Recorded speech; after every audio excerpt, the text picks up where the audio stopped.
Pandora's box is about to open wide. Welcome once again to Pandora's Box, ladies and gentlemen. Thank you for joining us today. I know that young Bullwinkle has a fascinating tale, apparently, Yes. they want to tell us, but she's been keeping a secret to himself. Before I pass over the mic to you, though, Bullwinkle, there's a couple of intriguing tales that I'd like to share with you guys. I heard these recently, and I thought they're almost like just sort of like intriguing tales, some which are very tales of like seemingly incredible serendipity, and others that are just mental. Okay. But I heard a couple of them, and I was listening to a podcast, and to be honest, I'd never even heard of him before, and never watched any of his stuff. But have you guys heard of that guy called like Mr. Ballin?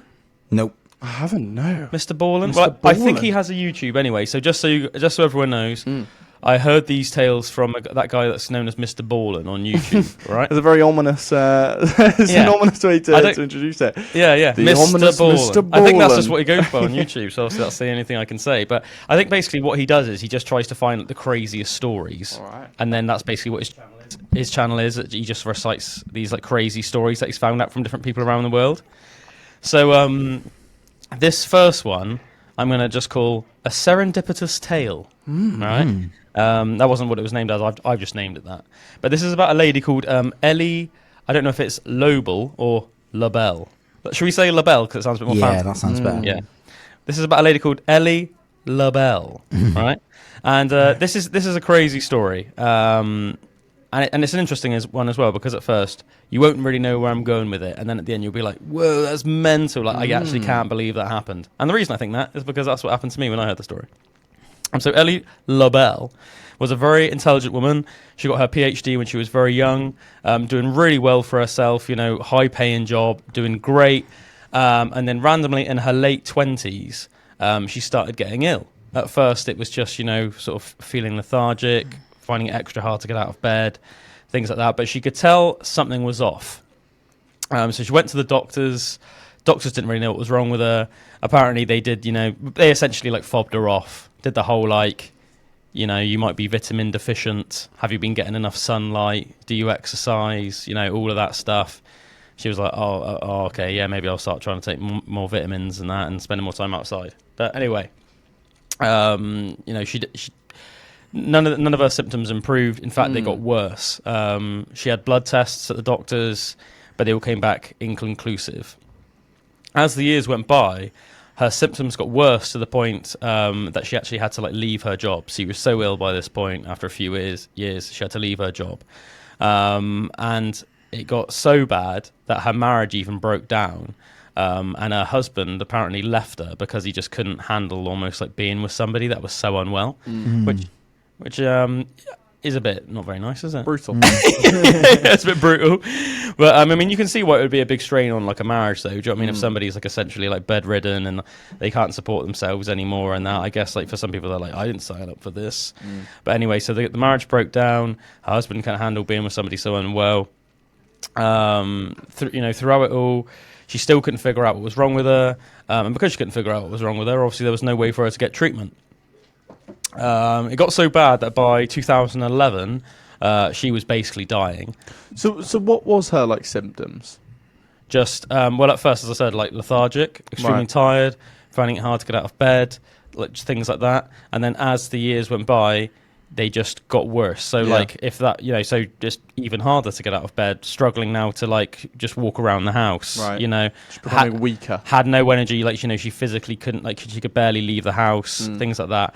But it got to the point that by 2011, she felt like she was dying, and the doctors even told her that her organs were essentially slowly shutting down. Wow. Her quality of life was so bad by this point that she wanted to die. She just had no quality of life, so she wanted to die, and she was dying. As I said, the doctors knew that her organs were slowly shutting down, but they didn't know why. In that regards, it reminds me a little bit of when we had Brian Owsrew on, and he had that crazy African parasite, and he was going to doctors for years, and they were like, "Look, we're really sorry. We can tell by all of our tests that you're dying, but we don't understand why. You're super healthy. You don't drink, you don't smoke, you work out all the time. You know what I mean? What the hell?" So she when she found out that she was like officially she was dying, her organs were shutting down and everything, she got an end of life carer, and without telling anyone, she went to stay in an Airbnb in Southern California. And she thought basically she was essentially just going to this place to just die peacefully. Whoa. I'm gonna have my end of life carer. I'm just gonna chill out in this lush Airbnb in Southern California, and I'm just basically just gonna try and die peacefully. She spent 3 days in bed, but annoyingly for her, she didn't pop her clogs. So she thought, considering she was in such a beautiful location, she would ask her end of life carer to help her go out for one last nice walk before she came back to die. Like try and empty her tank, go out for just, nice sunny day. There were like meadows and stuff around where this Airbnb. She was going to take a nice walk around these meadows, one last hurrah, and then get back and then hopefully just die peacefully in her bed. So what she did, her end of life carer helped her out the house. Obviously a real struggle for her, but they made it about 10 minutes into this walk, and she started hearing a strange buzzing above her head. And she looked up and she realized she saw a bee, but it was a big aggressive looking bee, and it turned out it was one of those African killer bees, killer bees, and they invaded the United States. It was decades and decades ago now. I couldn't tell you exactly when it was. I think basically it was like one of those things that humans brought them over here, and then they escaped. You know what I mean? And then the next thing you know, now America has a bit of a problem that in certain states there are these African killer bees. And the reason they're called killer bees, obviously, is because they have a nasty sting, and also because they're way more aggressive. So often swarms will literally just sting you non-stop until you die. Cool. And like entire Crazy. swarms will just sting you, and people die from it. So she looked up and she realized this was like this big aggressive bee. And then it came down and it stung her. At this point, her carer freaked out and ran away and left her there. And one thing that African killer bees do is they send like a signal out to other killer bees that are like, from their nest in the local region. They basically say like, come here and sting this creature with me. So the next thing you know, she was being like swarmed by like dozens of killer bees, and they were all just stinging her, and she was on the floor just getting stung. What the hell? God. Yeah. And then eventually they flew off. She's like writhing on the floor in agony. Already this woman's Nasty way to dying. go. Yeah. Already this woman is dying, and now she's been stung like God knows how many times by these killer bees, I'm excited to see where this goes. Yeah. It's already went nuts. somewhere weird that I never expected. Yeah, no, right. So eventually, if this is any consolation to her carer did come back. He came back about like 15 minutes later or something, realised the bees had buzzed off, literally, and then helped her back to the Airbnb. And he was like, I'll ring the ambulance and stuff. I need to get you help. And she was like, no. Look, I'm already dying. And she was like, at this point, I'm either going to die from my illness or I'm going to die from the bee stings, or from both. Like, I'm just going to lie in bed, let me just go to sleep, and then hopefully I'll just won't wake up and I'll die peacefully. So she's there, like, shaking in bed, like, she passes out. And obviously, you would think that would have been that, like, she would have died, and that's sort of like the end of the story. But luckily, that's not the case. And what happened is when she woke up, strangely, apart from the fact that obviously her stings felt a bit nasty and sore and stuff, she actually started feeling a bit better. And as the days progressed, she suddenly started making a rapid recovery from her illness for the first time since she was in her 20s. So ever since she'd been in her 20s, she'd done nothing but slowly gone downhill. She'd never ever had a moment of feeling better. She just slowly gotten worse to the point where she was literally dying. And now, for the first time in God knows how many years, like 10 years or something, like 12 years, suddenly she started feeling better. And as more days went on, she was like, fine. And, it was like, what the hell? I'm fine. I'm like, I'm fine now. This is crazy. So she was like, oh, okay, well, I'm not dying then. Went to the doctors. They did loads of tests on her, and they were like, this is crazy. Like, you're like, yeah, you're fine now. Your organs aren't shutting down anymore. Your organs are all healthy. You're absolutely fine. And then a doctor got in contact with her, a doctor that had been doing lots of research into Lyme's disease. And he heard about what happened to this lady, and there had been some small evidence, apparently, that bee stings, specifically African killer bee stings, were really good at treating Lyme's disease. Something in the toxin of the bee sting neutralizes Lyme's disease and essentially kills it in your system, destroys it in your system. But the problem is because of for ethical reasons, scientists hadn't been able to test this theory. There had been some evidence to it, but you can't just take a load of people with Lyme's disease into a lab and just sting them with do you know what I mean? It's that's obviously massively unethical. So unfortunately, scientists had never been able to fully prove it, but there was a lot of strong evidence that this was the case. But as I said, it just never been proven. And then it suddenly, so the doctor sort of realised, they were like, do you know what? You must have had Lyme's disease. You had Lyme's disease. You obviously had a tick 12 years ago or something. You didn't even ever realise it. It fell off.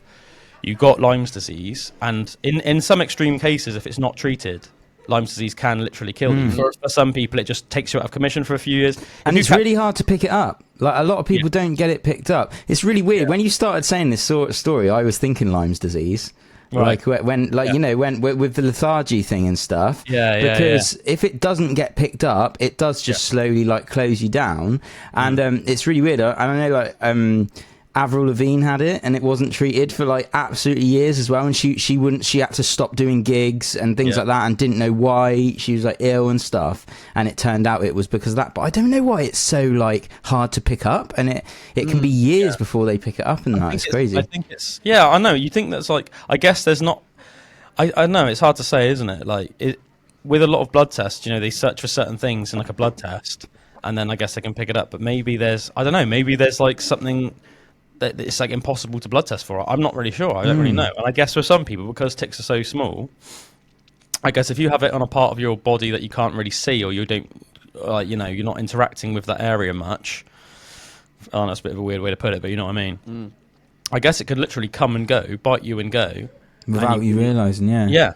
And then do you know what I mean? It's all over and done with within a week. And then I guess it's one of the things that if you do notice it, then usually it's treatable, isn't it? If you can if you're aware of Lyme's disease quickly, early, you can get treatment for it and you'll be okay. And also, apparently, a tick has to be on you for at least 24 hours before it possibly transmit Lyme's disease. So that's because I had one on me when I went to this camp when I was younger. Really weird Duke of Edinburgh camp actually. I got one on the inside of my foot, but I saw it it was the next day, but it was less than 24 hours before I saw it, and I just pulled it out because I was thinking, imagine if I was just I think I'd know by now, but it's just 100%. Apparently there's only only 1 in 4 ticks anyway can't carry Lyme's disease, cool. Which is obviously still quite once. Yeah, it's still quite a significant amount. Obviously, it's still 1 in 4 someone like Josh who has loads because he's always doing tree surgery and and stuff. Imagine if you get bit loads, it's a massive risk, isn't it? I think he's just really used to checking for it all the time now, from what he's told me. Are they quite rare ticks? I don't think I've ever been bit by a tick. They're in the Quantox. And Somerset and Devon, because we've moved around quite a few places and got a dog, so going out on walks all the time. Somerset and Devon was crazy. Every time we get in, we'd get 4 off Rupert or something. But Scrags used to have seems 6. to be less.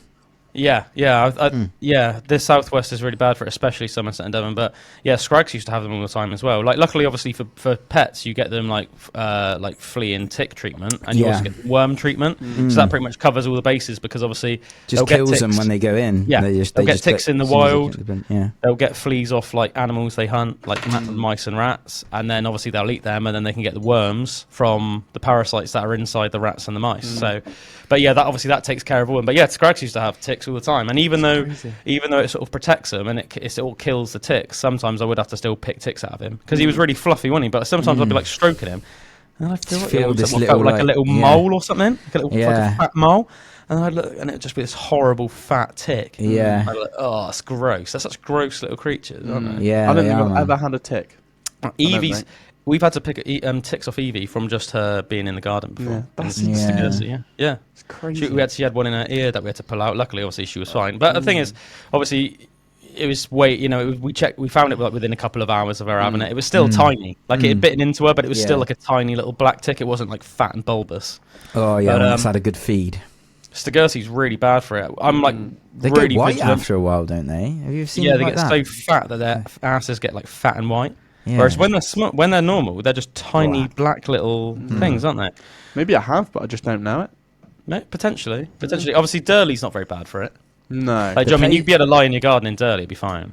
The place where I got bit on the inside of my foot, it was really weird. For years afterwards, where it had bitten me was like a hard little lump that always would just like be like it was. Yeah, it's like Em's weird. got that. Has Em's she? got Yeah, that as well. Yeah, Yeah. Em got like bitten by a tick and removed it and stuff. But yeah, she had like a weird little red lump there for about a year as well. Strange. Weird, isn't it? Yeah, horrible little things. But yeah, that's one good thing to take solace. So if you do find a tick on you people, as long as you find it within 24 hours and get rid of it, then you should be fine. Just be careful, obviously, yanking it out. Try and get it out really thoroughly. Yeah, if you go to like a really wooded area like woodland or grassland, like especially like tall grass and stuff, then definitely like check yourself like when you get back and stuff. Like have a shower, chuck your clothes in the wash, because I know they say that as well. Like if you just get back from a hike, it's pretty good just to get into the routine. If you are somebody that spends a lot of time in the outdoors and the wilderness, like whenever you get back, strip off and chuck your clothes in the washing machine, because even if you haven't been bitten, you might have ticks like on your jeans, crawl on your jeans, and obviously. If you just then sit down on your sofa, they'll slowly crawl up your jeans and then go up your top and then bite you. And do you know what I mean? So it's like strip off, chuck your clothes in the washing machine. The washing machine detergent will kill them, and then go have a shower. Sort of check yourself. Have a good check of yourself in the mirror and make sure you can't feel anything weird, or if you've got any itchy spots, investigate them. They're so annoying. Ticks are. That was the most annoying thing that whenever we'd go out for walks around, like that area, we'd always be like, have to go through the tick routine. yeah. I remember you saying that in Crockerton it was really bad. Oh, it was really bad in Crockerton, yeah. Like Rupert, we'd literally find about 4 on average, every time we went out for like a big walk, all in his. I wonder what it is. Yeah, about the southwest. That's so bad. It is. It must just be like perfect climate for him, like a little bit warmer. I don't think that say the Lake District, but it's just obviously way bigger in terms of its nature. Yeah, do you know what I mean? Like it's way bigger than say Quantox and Exmoor, and places like that. But they're perfect climate. As you said, it might be a warmth thing. I know that some people, think that they aren't in cold climates, and that isn't true. So in winter, you still have to watch for ticks, but it's definitely not as much. It's definitely are a lot more. They thrive. Yeah, tick season. Yeah, there's a part where there's loads more of them. Apparently, you still can get them though in the cold. There's lots of places apparently Alaska and stuff like that. Super they're colder most of the year. Polar ticks. But you still have ticks. It might be a different type of tick. I don't even know. But you still have to be careful for Lyme's disease. I know that you still have to watch out for Lyme's disease and stuff in places like Alaska and and things. You like hear that. it a lot in America, don't you? Like people. Certain states are really bad for it. Yeah.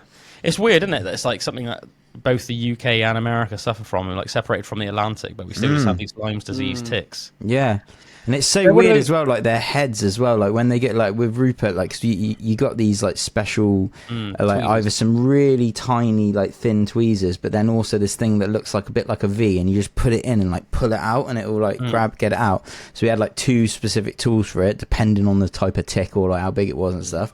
And sometimes you would get it with the tweezers, and the way that they bury their heads in is so barbed that you'll pull it out and the head will still be in there, but you'd have just ripped off all the body and that, and it's they get stuck right in there. They burrow right in there, don't they? Yeah, it's horrible. That's why you're supposed to when you get them out by tweezers, you're supposed to almost try and get right down at the base, aren't you? So you're pulling them out by the head, by their mandibles. Yeah. Yeah, horrible little things. But so that lady made a full recovery. Ellie LaBelle. She made a full recovery. And it's all thanks to those African killer bees. If she hadn't randomly gone on that walk and booked that Airbnb in Southern California, she would have never got better. And luckily, in a way, it's even good that her, even though it was even though what he did was a bad choice. Her end of life carer essentially almost do you know what I mean? If he'd managed to shoo the bees away, she would have just died. Sounds like quite a divine incident. Like, it does. That's what I said. That's why I call it a serendipitous tale. Do you know what I mean? Because it seems like, what are the chances of that? Yeah. Cool. That's crazy, isn't it? Seriously, like, what are the absolute chances of that? Insane. So she didn't get complete recovery, and now apparently she tours the world, basically spreading the message. Talking about how to deal with Lyme's disease, and basically, saying that there is hope, and even if you're like dying from them, you know what I mean? It's like, that these African killer bees sort of toxin or whatever can just like kill Lyme's disease and stuff. So like you say, it's a shame that it's unethical to get the venom of the killer bees, or you almost like study the chemical structure of it and try and synthesize it or something. So you've got like an anti-venom. You think that they'd be able to do that, wouldn't you? Like put it in some sort of like injectable form. Where you could get like an injection, and then you're like, it's just like injecting the venom into your veins, and you're like. Because you can get it's like anti-venom that you get with like snake bites and that as well. I suppose that's like the opposite of it, but like where they've got like a chemical thing that will interact with the venom and cancel it out or whatever. Yeah, it's interesting. I don't really know enough about how do they make that? Do you know what I mean? It'd be interesting to look into that. Like, how do they make snake anti-venom? Because I know it's a different thing to say building up a tolerance, because I know that a lot of snake handlers, what they do is they micro dose snake venom. You can milk them, can't you? Yeah, you milk it and you essentially inject it in you, but in tiny quantities. And then over the years, you build up an intolerance, so that even if the snake actually bites you, fully, you're just fine. I know that Steve Irwin in that did stuff like that. So he wouldn't have been able to get killed by a venomous snake, which is mad, isn't it? Yeah. But it makes sense to do, because otherwise, some of the most dangerous snakes, like black mambas and stuff like that, if they bite you, you've only got an hour or two to get treated, or you're dead. I wonder what that type of pain is like. Can't even really feel bee stings anymore, can they? Can they not? Because you just build up the tolerance for it. I've seen those African tribes. The actual nomadic African tribes, and they hunt bare feet and that and stuff. Yeah, but bees as well. They'll be and obviously they'll get honey, so they'll climb trees to break off, say a beehive to get the honey out of it. But there's obviously, it's just they're not doing anything to neutralise the bees. But you can watch the videos of them. They're just climbing these trees, and then with an axe or a hammer, they just smash the frickin' beehive, and they're getting stung all over their body, and they're just sort of do you know what I mean? They're going like that with it and stuff like that, but they're just getting it, and they're still in the tree. They haven't even bothered getting down. They're eating honeycomb and that, and they're still getting stung in that. And it's seen that, that is freaking nuts. That is crazy. Freaking nuts. Crazy. Those are crazy. Those African nomadic tribes. They literally hunt barefoot with bows and arrows that they've made, and they hunt these freaking massive boars and stuff like that in Africa, just running through the undergrowth and hunting these boars, and then climbing trees barefoot, and then just eating honeycomb from these beehives while they're just getting stung by hundreds of bees. And that's man, that's hard. Yeah, that's hard. That is next level. That is, Have you seen those tribes where it's about how high they can jump from standing still? And it's no, but that is mental. It's hilarious. It's one of their proving their the higher you jump, the more virile you are, kind of thing. But it's this weird jump. It's it's like a standing jump. It's not you go. You don't crouch. You don't squat and then explode. From what I remember, no, it's not a real crouch one. It's like a standing jump, and your legs are really straight, and they just keep the legs really straight and just jump. But they're going poo, poo. That's so funny. And it's that's full calf. Yeah. You can't recruit your quads or your glutes or anything to do that. It's all just calf muscle. They must have really explosive calf muscles, which is quite interesting. That's pretty nuts. The jumpers. High verticals. Yeah, but that's pretty cool, isn't it? That's a pretty mental story about that lady. I got another crazy story for you, and then I'll pass it over to you, young Bullwinkle. Hell yeah. This story is pretty mental. The couple that told this story didn't want their names disclosed, so we don't know who these people are, but I can tell you all the rest of the details. It was this took place in Utah, in the United States, in the 1970s. All right. And this couple had gone out for a meal. They gone out for a date. They liked the look of each other, and they were like, "Right, we're going to go out for a date." But apparently, the date was a bit, neither of them were really pulling the trigger. Maybe they were sort of nervous, and the date wasn't going that well. So it was it was coming to the end of the date. They were both sensing this sort of this isn't going good. But it sucked to them both that it wasn't going good, though, if you know what I mean, because they wanted it to go well. They initially really found the other person attractive, but their chemistry just wasn't flowing. They weren't feeling comfortable in each other's presence, and as a result, it was hard to get a good conversation going, and it felt a bit awkward, which obviously was really gutting to both of them because they both wanted it to go really well. So it got to the end of the date, paid for the meal and stuff. We're about to go their separate ways, and then the guy was just like, screw it, right, this is gonna be like one last attempt, like make or break. So he's like, right, I know it sounds a bit crazy, but he's like, but I like to go for like hikes sometimes, like late at night in the wilderness. I know this is a bit mental, but do you want to go on one with me like now, and then I'll just like drop you home afterwards? And she was like, you know what? And she's apparently, she wasn't really expecting it. Like, it was a bit random. It was a bit out of the blue. Like, it really just seemed like the night was coming to the end. But that was like the most animated he'd been all night. You can tell he'd given himself a bit of a kick up the ass, and he was like, no, I can't just let this thing slip away. I need to do something, and I need to be a bit more authentic in that. So she's like, and I think the fact that he was so authentic and like spontaneous in that moment, it excited her a little bit. She was like, okay, yeah, this is more like what I was wanting. So she was like, okay, yeah, let's do it. So he drove out to like this remote spot and in Utah, and they started going for this really nice like wilderness walk. Apparently the moon was bright, the stars were out, really, really beautiful, and they start walking off down this trail. And it's they're starting to like chat more. I think where they weren't on the spot so much, there weren't other stimulus around them. Like all the other people and that, they were getting more and a bit more in the zone, and they were chatting, and it was really, really good.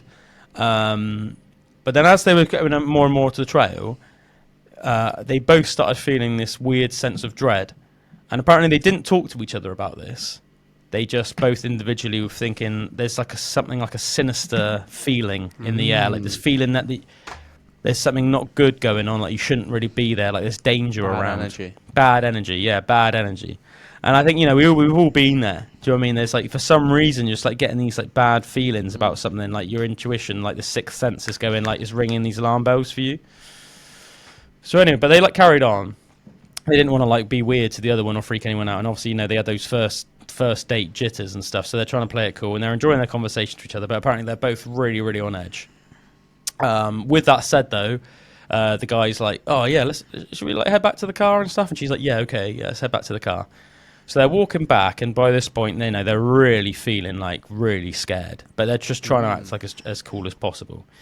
And then apparently, as they're on their way back to the car, the guy said that he could see, when you're sort of like it's nearly pitch black, but you can just about make out like variations of blackness essentially. So there's like deeper black. There's like depth. Not so depth. Yeah, it's like depth perception almost. It's like, and he saw what he thought was like a log on the floor, and like a small sort of like log or a fallen tree or something like that, just about make it out. And as you sort of do, if it's in your path, you either obviously would step over it, or you'd sort of step on it and then just sort of hop over it. Where she was, it wasn't, so she could just walk anyway. So he put his foot on it and stepped over it, but apparently he thought it was really strange because it felt like almost like a bit soft and a bit squishy. Massive. And she was to the left of him, but it had like ended where she was, so she was just carrying on walking. Anyway, he was like, right, I'm not, they just wanted to get back to the car as soon as possible. He's like not investigating what this weird, squishy, soft thing was or anything like that. He's like, I just want to get back to the car. So they both get back to the car. They drive off. They were both fine. Long story short, even though this date went really badly initially, after they went for this walk in the woods and stuff, things suddenly turned around and went really good. They actually ended up getting married. They had kids, everything. And you might think at this point, okay, well, where's this story going? Because nothing ended up happening in the woods. So about 10 years later, they were watching television. And, it's like, what it's like sometimes when you're at home with your missus or somebody, and it's sort of on in the background, but you're both sort of doing stuff. So you're not necessarily paying full attention to it. It's almost like background noise, but you're chatting to each other a little bit and you're doing some other stuff. Anyway, on the television, this program came on. This is the 80s by this point. And it was with like a criminal psychologist who was interviewing prisoners. And he was interviewing Ted Bundy, who's obviously one of the most serious serial killers of all time. And this was before Ted Bundy was executed. And he said, like, oh, did you ever, when, you were carrying out your murders or anything like that, did it ever get to the point where you were almost caught? And he was like, yeah, I did actually. He was like, there was this one time I killed this woman in Utah, and he was like, and I took her up to the woods. I took her body up to the woods, and I was like dragging her body, and then I saw this young couple like in the darkness, like walking towards me, and he was like, and they were walking closer, and he was like, and I knew, if I kept dragging her body at that moment, it would have been too loud and they would have heard me. So he was like, so I just crouched down and I was just staring at this couple. And he was like, and this woman's body was lying out. And he was like, and this couple came and they were literally within like a couple of feet of me. And he was like, and I was sure that they were going to catch me. And he was like, and the guy even stepped on the woman's body and like stepped over her dead body. But then for some reason just didn't stop and then just carried on walking. And then they got into their car and drove off. And the person doing the interview, this criminal psychologist, was like, what would you have done if, if they like investigated and then found out? And he was like, well, I would have had to have killed them both, wouldn't I? I was like, I would have killed them both and I would have buried them along with this woman in the woods in Utah. Mm. And they were just suddenly like, that was us. Oh, yeah. And obviously this couple then suddenly realised that it was them that Ted Bundy was talking about.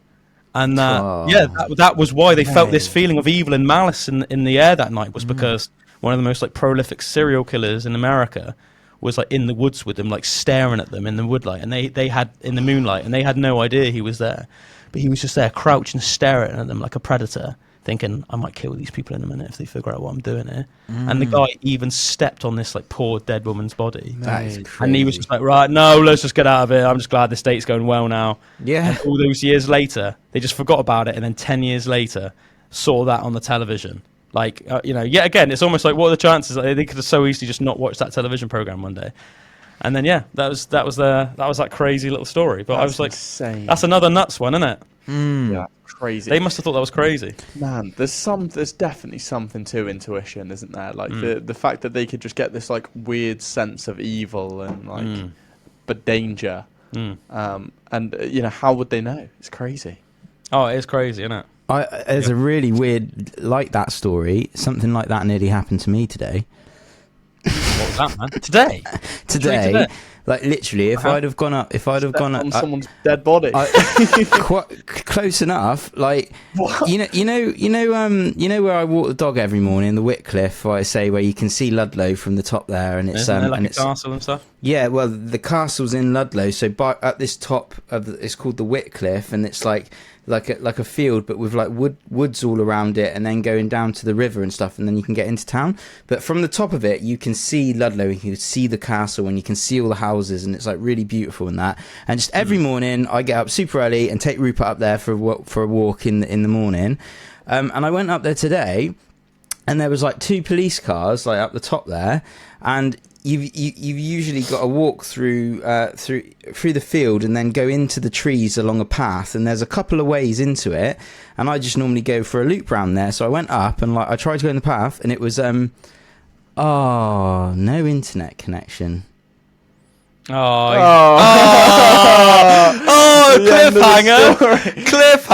That was. Oh, do you know what? That's such like a funny little segment of the show recently. It's just that like Drew will be halfway through running joke. Oh, he's like halfway through a conversation and then he'll just disappear. At least he didn't drop an F-bomb this time. No, for F's sake. Oh man, but what's like so comical about that is I just literally feel like, you know how annoying it is when you're watching a really good television program, and you're like literally on the edge of your seat because the writing's so good, and then they just deliberately just like leave you hanging on that last moment, and then it's like, oh no, I'm gonna have to wait a week until I watch the next one, and it's actually like so annoying. That's literally just what just happened to us, ladies and gentlemen. It was the way how he's just so calmly but almost like taunting us, was like, oh no, no internet connection. What a shame. What a shame. You'll never know. I'm sure he'll come back in a minute, ladies and gentlemen, and let us know what happened. To be continued. While he's gone. He was at the Whitcliffe. Police cars. What's going to happen? While he's gone, that reminds me of my weird little story at Holford. I've told you this before. I don't know if I've said it. Oh, he's back. Oh, he's back. What a time for that to just go off then. Leaving us on a cliffhanger, man. I was just saying that was really funny because it was like a cliffhanger, like, you know, when you're watching like a really good television program, and then you're really looking forward to like, you know, the big reveal or whatever, and then it's like Just the credits come up and you're like, oh! I nearly swore again then, but I thought actually they might still be hearing me, so I better not. Yeah. Yeah. We heard you say no internet connection. What the F? Just really quickly then, just say that the long and short of it. So I went to go down into the woods, and there was like proper police cordon off stuff, you know, and I couldn't get in anyway, so I just went for a few laps around there and like went back.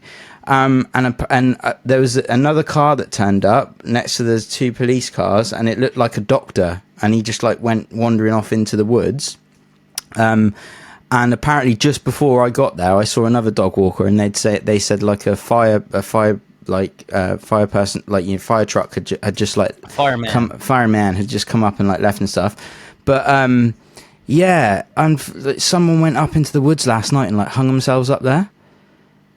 So I was like, if I'd have been like half hour before or something, I reckon I'd have just like walked through and just saw this like dead body hanging up in the woods. That is like, crazy. That is insane. Yeah, that is crazy. Yeah, imagine that. Just that half hour is nothing, is it? Imagine how traumatized you'd have been if you were just like. Yeah, because they'd only just put the tape up and that when I got there. So someone who was a bit earlier than me must have just like called it in like half hour before or something. But yeah, like, oh god, apparently, and someone in the town just said like apparently it's a younger person that like went up in the middle of the night last night and like, yeah, it's like so savage, isn't it? Imagine walking up there with a rope and that and thinking, I'm gonna just using the world to live. Yeah, there's a forest in Japan that are like that, aren't there? Suicide Forest, it's called. Yeah, I can't remember. Obviously, it's not like its official name, but yeah, I don't know if is it multiple or just one. I thought it was just one. I don't know. I've seen a film about a forest like that in Japan. Yeah, that's what it's about. Yeah. Yeah. And is it starring Natalie Dormer from Game of Thrones? Yes. I think I've seen the same movie. Yeah, it's cool. The one that plays Marjorie Tyrell in Game of Thrones. Yeah. Oh yeah. I always remember that you had a bit of a crush on her. I mean, very reasonable person to have a crush on, to be fair. Very charming young lady. But yeah, that's mad, isn't it? It's like a suicide forest in Japan, and apparently it's just like, I can't remember how many people have committed suicide there, but it's like, apparently it's like really common to just go there. Like there's even like warnings apparently like on the trails and stuff. That like you might see, there's a high chance you're going to find a dead body. And in the film there was like skeletons and stuff, weren't there? Or like in parts of it there was like, you know, she saw some bodies. And yeah, and I think the whole thing is obviously, as if you're superstitious, the idea is that the forest is just haunted by like hundreds, if not thousands, of spirits of like depressed souls. Yeah, which is super dark, isn't it? Really dark. Would you camp there in the middle of the forest overnight? I don't even know if you're allowed to, but would you stealth camp there? I wouldn't. Definitely not. No, I would. Yeah, you would. I would do it. Although knowing me, I think everything went fine. Turned out possessed by a poo demon again for 10 years. Yeah. Suddenly start getting a really bad spate of luck. And then just everything in my life would just turn to rubble. And I'm like, what the hell? Why is this happening? And then poo demon. Trace it back to the Japanese poo demon would visit me again one night and be like, I shouldn't have spent the night in Suicide Forest. And I'd be like, damn it. Yeah, I shouldn't have done. There's a reason why everyone else doesn't do it. I guess in my head, I always think of things like that. Like, I guess you think, oh yeah, like if something like a one-off creepy thing happens, and that'll actually be really like, that'd be quite cool. Do you know what I mean? Like some like, even if it's just to you, even if you can't then prove it afterwards, like definitive proof of supernatural entities. That's what I would want. That's why I'd be up for doing it. Yeah. Even with the short term, you know, because obviously it would be creepy at the time, but I think my fascination with the finding out would supersede my fear. But then, I guess what I obviously wouldn't really want is some sort of like, long-term juju. Yeah, I feel like if you just came across, like, I feel like there'd be quite a high chance of you just coming across like someone who had like ended their life there, and I feel like that'd be quite traumatizing as well. There's some sketchy forests around this way. Apparently, where at the Whitcliffe, apparently that's a hot spot for people like committing suicide and that. Really? Yeah, like so it wasn't just like a one-off thing here as well. But I didn't know that. But some of the dog walkers telling me, and I remember there's a place called Craven Arms, like outside a few miles from here. Dark, Craven Arms, and like I don't really whenever I'm in forest and nature, and no matter what the time is and that, I never really like get freaked out when there's nature. No. I feel like it feels always like good to me, like with trees, but it'd be really, apparently there's at these woods up in Craven Arms, and like Meg was telling me about it, and it was where her mum and her like saw a ghost once, and it was like it, you know, like off not it, sorry, Pennywise the Clown? No, what's the one? For a second, I was like, "What? That's terrifying." What's the thing? It was like Pennywise the Clown. Oh no, The Grudge. You know when she comes out the TV, weird Japanese girl. Yeah. Yeah, and like literally, they saw this like apparition of the black hair over the face, and like all like a white dress, and just in a Victorian dress, just standing on the path, like forwards from them, and they both saw it as well. It wasn't like one saw it and like, you know, it was like they both saw it.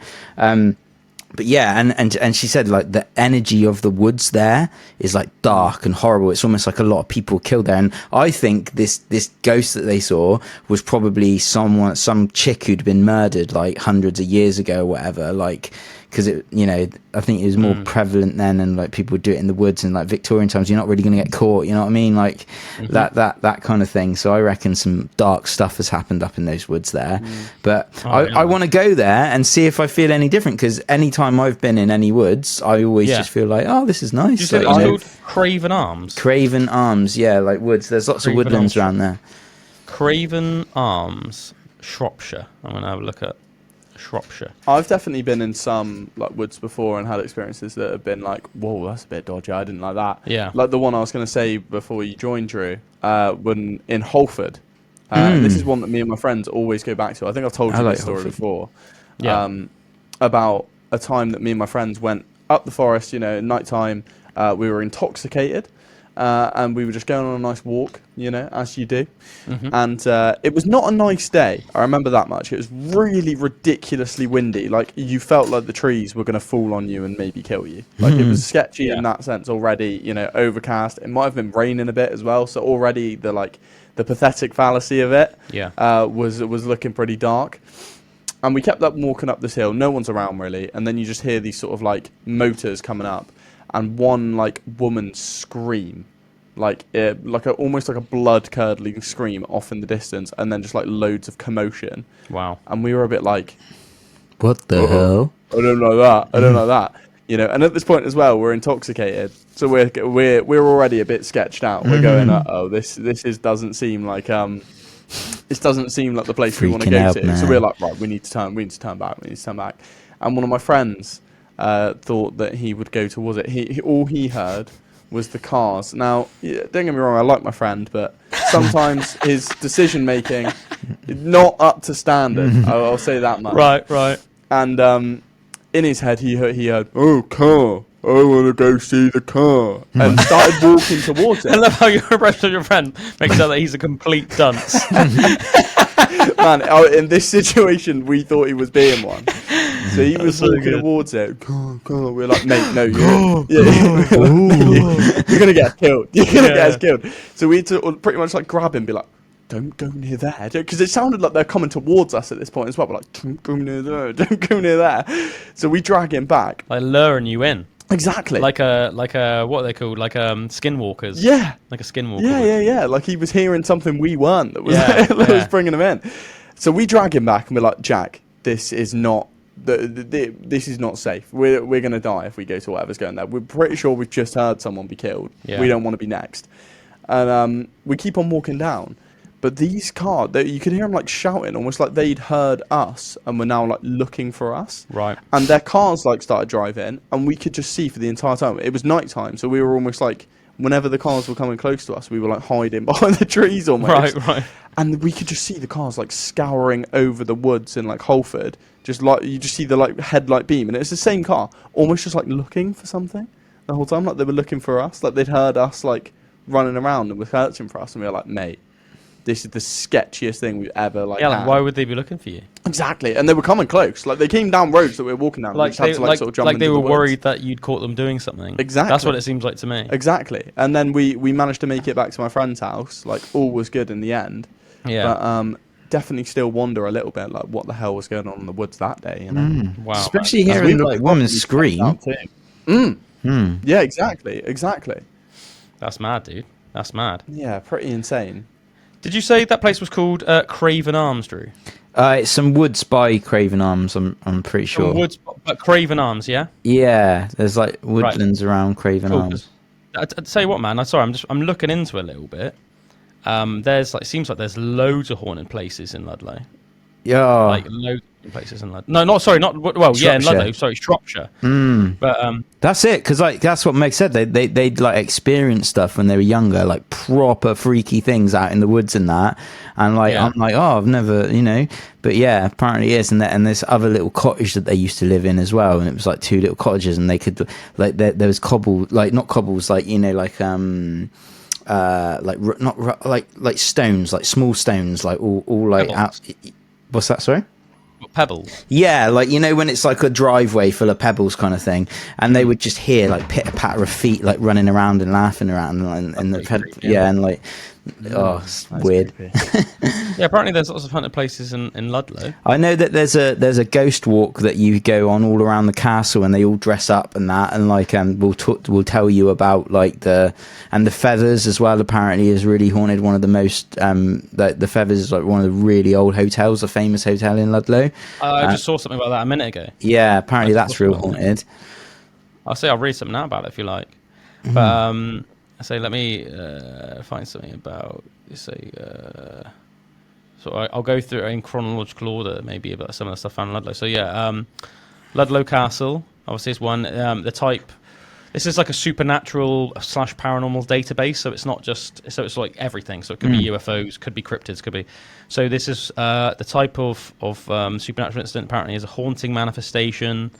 It says comments. Marion, her castle besieged by rivals, lowered a rope for her secret love to enter the building, which he dutifully did. Unfortunately, he also brought with him the castle's enemies. Realizing too late she had been betrayed, Marion stabbed her lover and jumped from the window of the tower, dying upon impact with the ground. Her shade now reenacts this tragedy over and over again, while the sound of her lover dying and shrieking into the night has also been reported. Whoa. So that's at Ludlow Castle, apparently.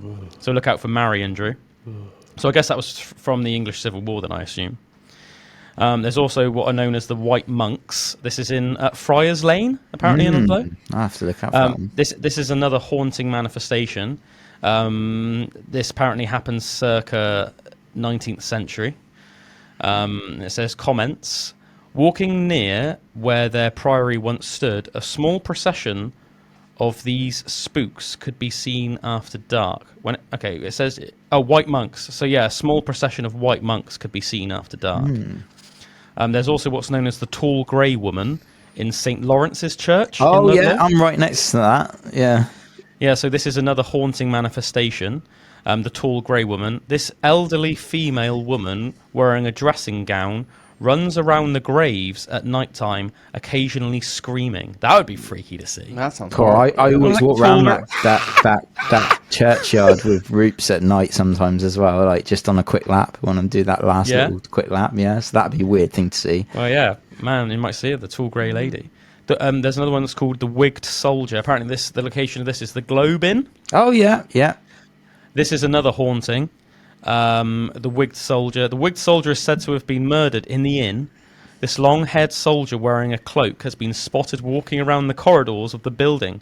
One guest even spoke to the phantom, mistaking it for a real person. Apparently, it's pretty cool. This is another one in the This is in the Feathers Hotel, and the date of this is 1970s, and this one's known as the Girl in the Miniskirt. Oh. This unlikely shade, as I call it, I guess they just mean ghost by that. This unlikely ghost has long black hair and looks around 18 years old. At least 2 witnesses have seen her walk through parked cars before vanishing. It's pretty cool. And this one's called the Officer of the Tower. This is in the Blue Boar Public House, or the Blue Boar Pub in Ludlow. This is another haunting. Date of this is 1950s and onwards. And when it says this at 1950s, I assume they mean that's when they think the person looks like they're from, like from their dress and stuff. This phantom is connected to the nearby castle and is named as a former officer of the tower. When last seen in the 1950s, he wore a blue tunic with shiny silver buttons. Other phantoms said to be residing here include a cavalier, an aging Victorian woman, a pipe-smoking man, and a teenage girl. Oh, so that place is really haunted then, the Blue Boar. Do a banging roast there as well. Do they? I'm gonna have a look next time. It's on a served to you Sunday. by the officer of the tower. There's one called The Vanishing Gentleman, which is in Corfe Street in Ludlow. Ooh, Another yeah. haunting. A lady called Evelyn Shepherd reported seeing a well-dressed man walking quickly down the street, who proceeded to vanish before her eyes in Corfe Street. This one's called.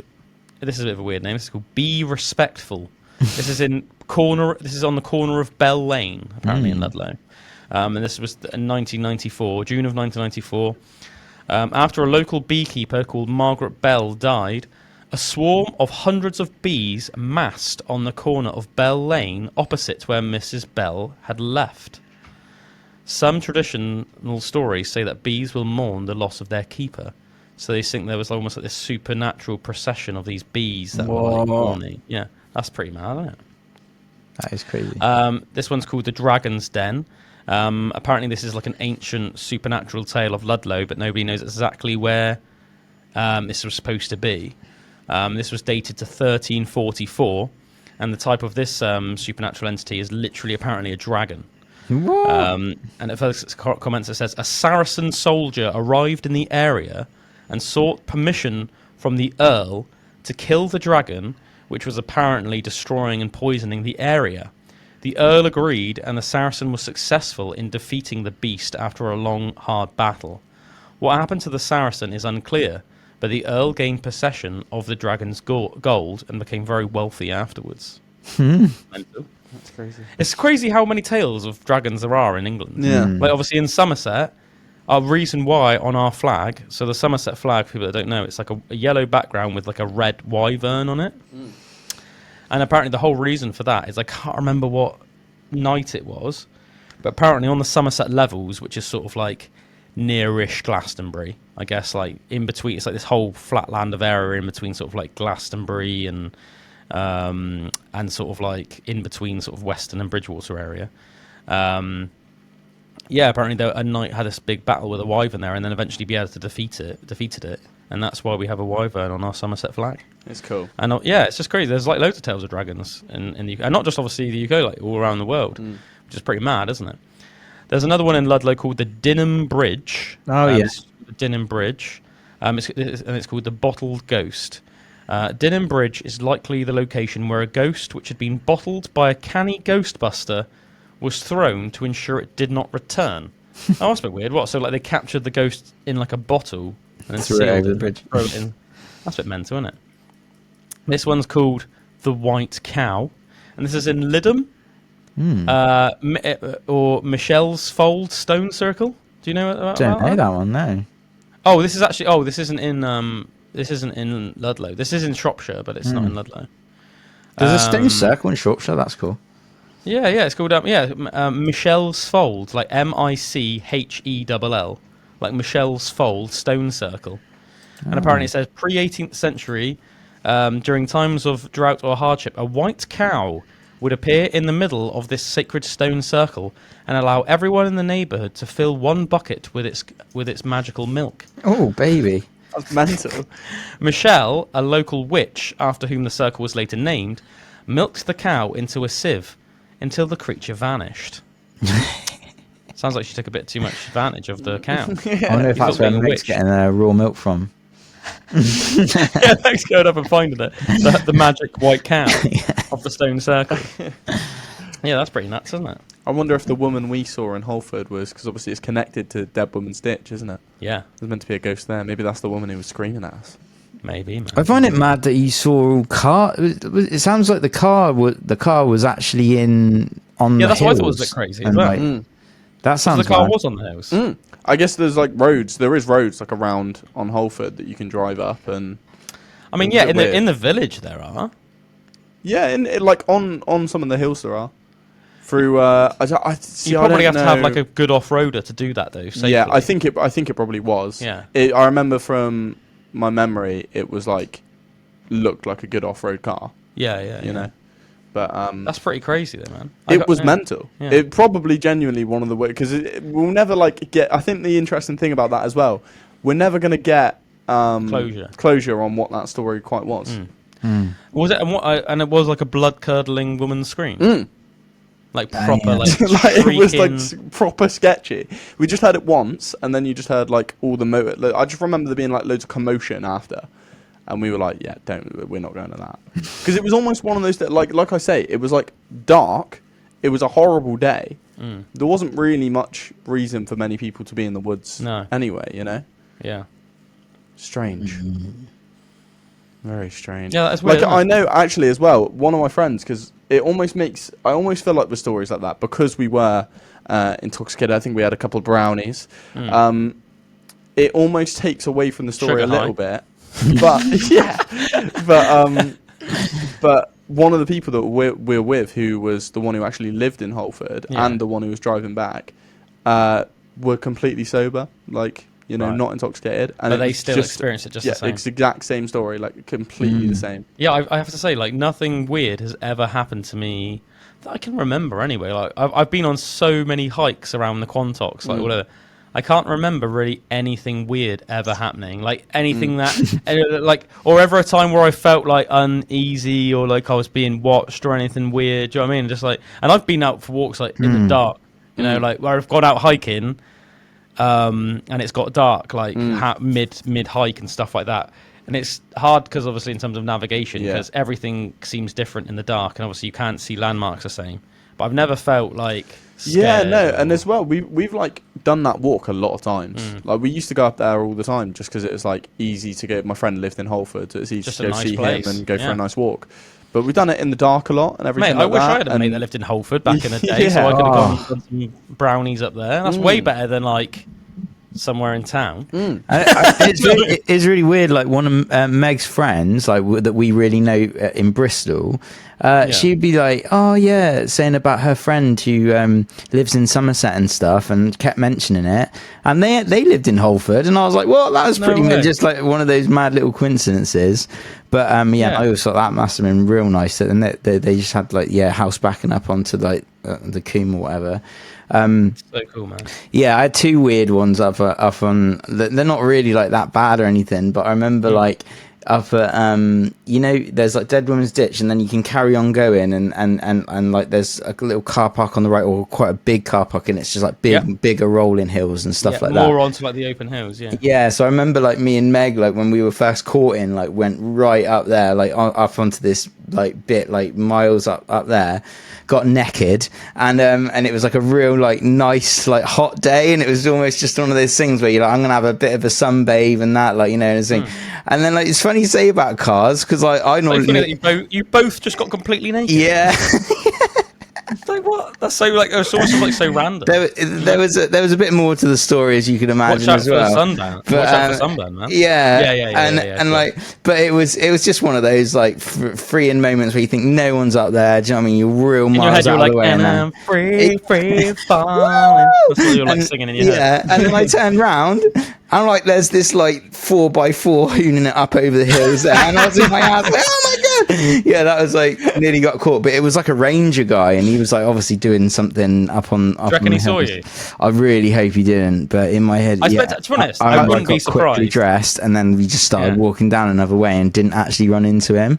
And I remember as well, you know, Cannington Park, like up at Cannington Park, like I remember like going up there. The site of a Saxon and Viking battle. Yeah, and it was really weird. Like right up at the top of there was like a car up there once, and I was like, it's a bit weird. Like to come, like, I know you can kind of get up here, but it's really hard to get up here, and if we need a 4x4.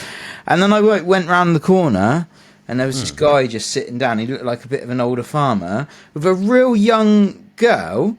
And she was like just. Oh, this doesn't sound good. She was just sat next to him, or like she seemed like teenager, and he wasn't old. He must have been like 30s or 40s or something.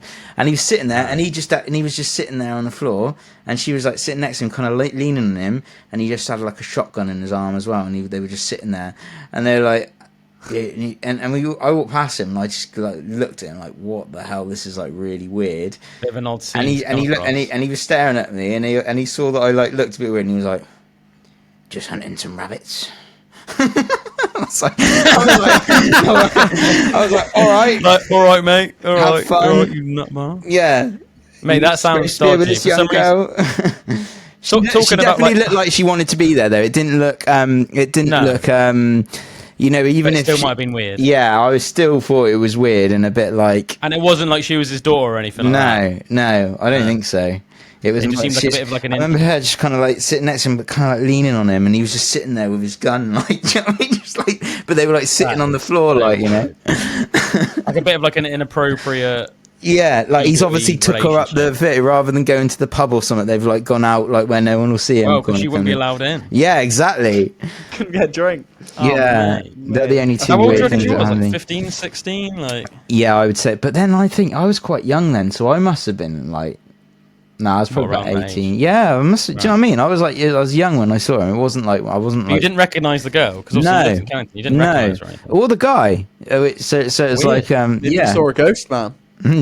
yeah, weird rabbit hunting shotgun. There's some reason wielding that's ghost. real comical about the fact that he's just hunting rabbits. He's so comical about that. Yeah, because I He's look like, like, "Oh, I better this is explain." weird to just like walk Yeah. across you guys that It's are like, kind of are you sitting in the killing grass. people? Are you being a bit of a nonce? Like, Yeah. what are you doing here? Mate? You gonna kill me? You're gonna kill?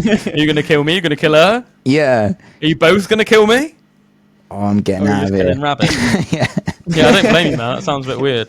Doesn't sound like the most relaxing thing. No. Yeah, I'm just trying to think. I really don't think I've ever had like anything weird at all, like even like remotely that I could mention at the context. I'm just trying to think because I can be quite aloof about these things. Do you know what I mean? Like not like I forget them. I just mean that like in the moment, I feel like I have quite like a high tolerance for what I would consider. Do you know what I mean? Like times I'll be like, oh, I'll just shrug it off. A low sense of danger.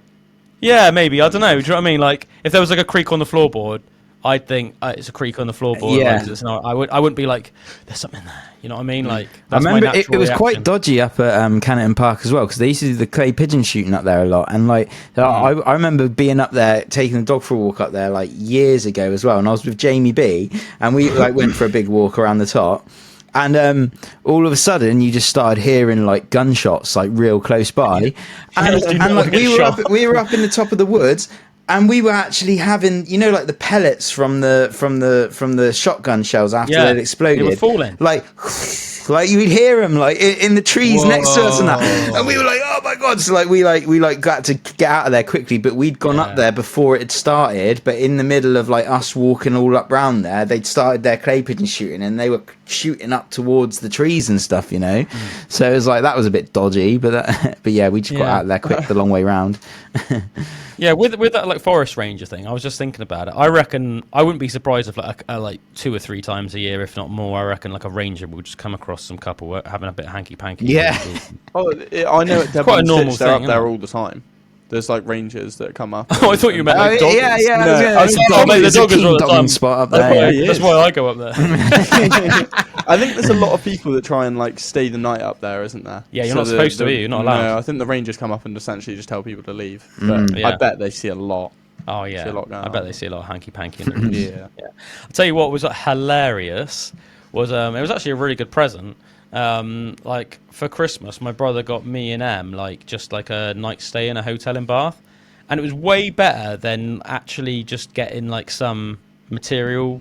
If you know what I mean, like, go and item. have an experience. Because yeah, do you know what I mean? And it's like something that you wouldn't normally do. You just wouldn't think, especially because Bath is quite close to us, like in Somerset. Do you know what I mean? Like you can get there in like an hour from where we live, sort of thing. But it was still really nice. And obviously, we're Bath's such a nice city. It was really nice to like just spend a nice. And it was a nice hotel, but a really nice meal. Like just had a really nice sort of 24 hours. But it was proper hilarious because we got into our hotel room, and like you know when you just get to a hotel room, you're sort of like checking it out, looking all around, and then I went to look out the window for the view. And like the window was like opposite. It was like looking onto like a square. So like the hotel was like a big like square shape, but in the middle there was like a court, like a square court where there was like a bit of a garden and stuff. So opposite our bedroom window, there was another bedroom window of the hotel, and there was just this couple stark naked, fully just banging, like for us to completely see, like just like. But it was like proper funny for some reason, and we were just watching them for like about 10 minutes. Like it was hilarious. We just like, just like it was just when it's just like just not expected, and we were just like, oh right, this is hilarious. I think we were both just like having like we just made like a cup of tea, and we were just like laughing, watching it. And we were like, the TV on. Yep. Funny. Good bit of action there. And like, mate, they were like, they were proper giving it some as well. Like, I don't know. I reckon they were like maybe even just wanted people to see. I don't know, or at least they definitely weren't bothered about it anyway, because they could have like pulled the curtains or something, and they didn't. He was like stood up at first, and she was full on working the shaft. You know what I mean? Like she was going to town on him. And he was just like stood up like, and he was filming her as well, which we thought was hilarious. He was like stood up like this with his phone. And she was going the old turkey gobbler, and and then they were just like started freaking having sex, and it was just hilarious. Me and them were like, "What? This is nuts!" Like, like just doing a little free show. Tips.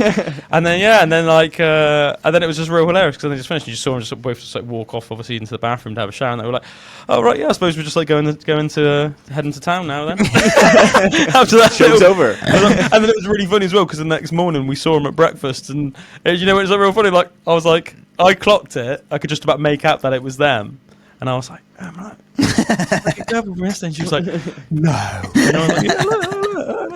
And they were just like casually getting like a croissant and that, and all the rest of it. And I was like, "Oh yeah, oh mate, that's brilliant." Yeah, I know what you guys did yesterday. We once went to go get a McDonald's in Taunton. I think after playing bowling. And got our food in the car just through the drive-through, and then went and parked in the car park just outside. And again, my friend Jack, for some reason, thought it'd be like a good idea to park like directly opposite a car that was essentially facing us.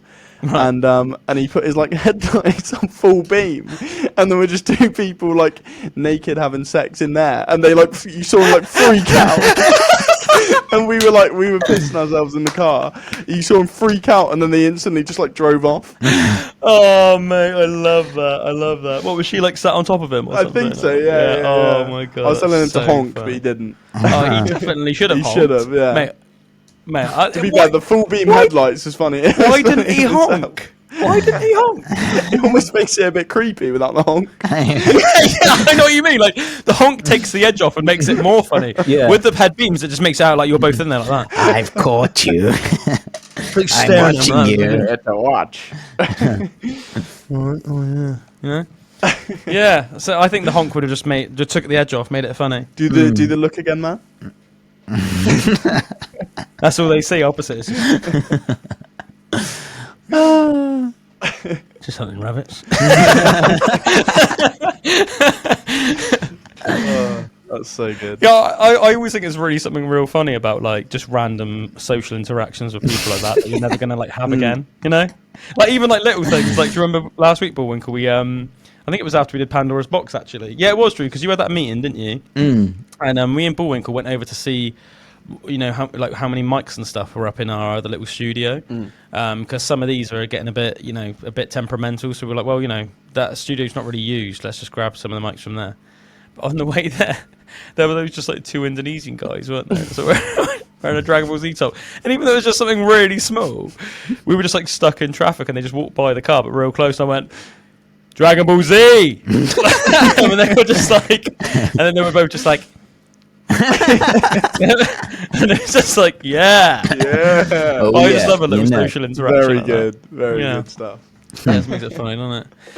Anyway, Bullwinkle, what's this crazy, life-changing tale you want to tell me? Yeah, so this is something I saw the other day. Tell us. Crazy stuff. I mean, you guys might have heard of this before, maybe. I'm not sure. I hope this I was haven't, news because it'll be an anticlimax. Yeah, it's space news. Space news? Space news. Oh, I like a bit of space news. So, there's a planet called K2-18b. Have you heard of this planet before?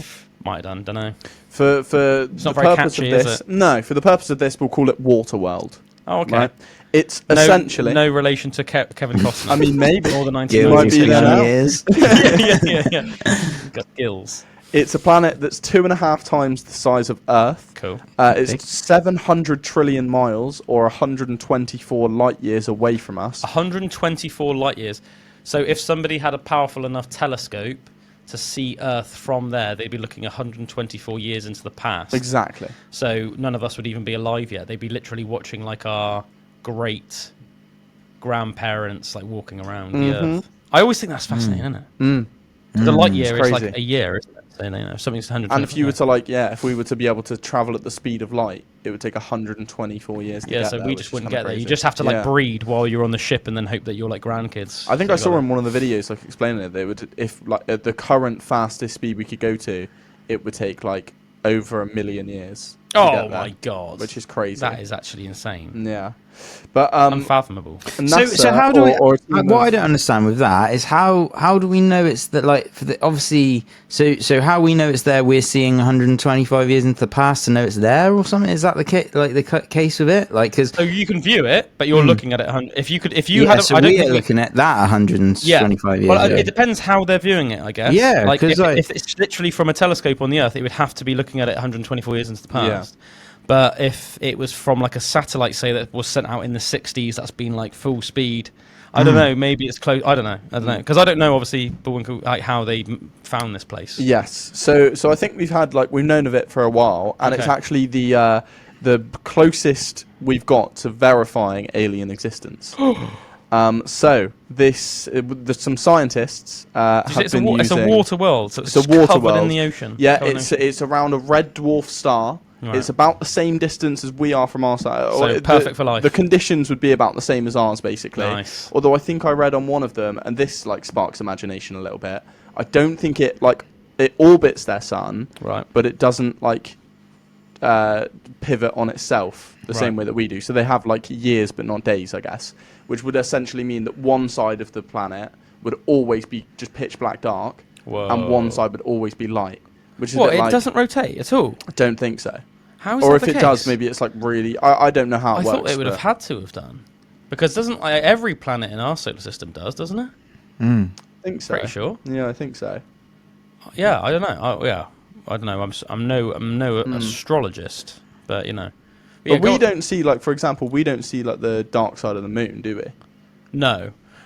No, you're right. No, 100%. No, of course you're right. Yeah. It's always showing the same side of us. Yeah, yeah. Okay. I'm not too sure how it works. Go on with your story anyway. So these scientists at Cambridge University have been using the James Webb Space Telescope, which is insane enough as it is already. Some of the stuff that thing captures is ridiculous. I see stuff like this all the time. They can see the stars in different galaxies and stuff like that, which is just outrageous. It's mad that they just can makes a telescope that powerful, isn't it? Mm-hmm. What's it called again? The James Webb. The James Webb Space Telescope. Oh, I thought. But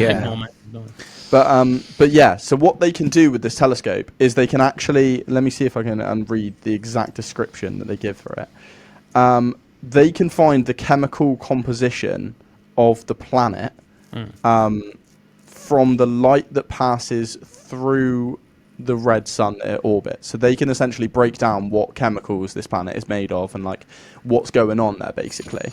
And they've discovered 2 molecules that are associated with life. So that's dimethyl sulfide and dimethyl disulfide. So on Earth, and as far as we know, the only way that these gases can be produced is by marine phytoplankton. So essentially fish and plankton in the water. So the fact that we can now observe that they are possessing those chemicals in the world means that there probably is plankton, essentially life.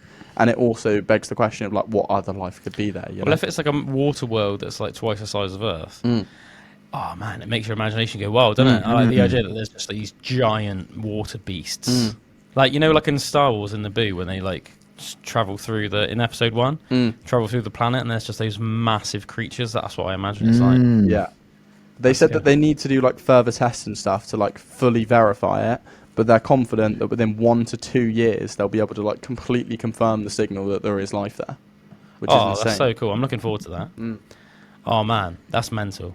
I'm all for crazy random beasts. Yeah, random crazy alien beasts. I quite like the fact of if it doesn't rotate, the fact that half of it's in complete darkness and half of it's in lightness.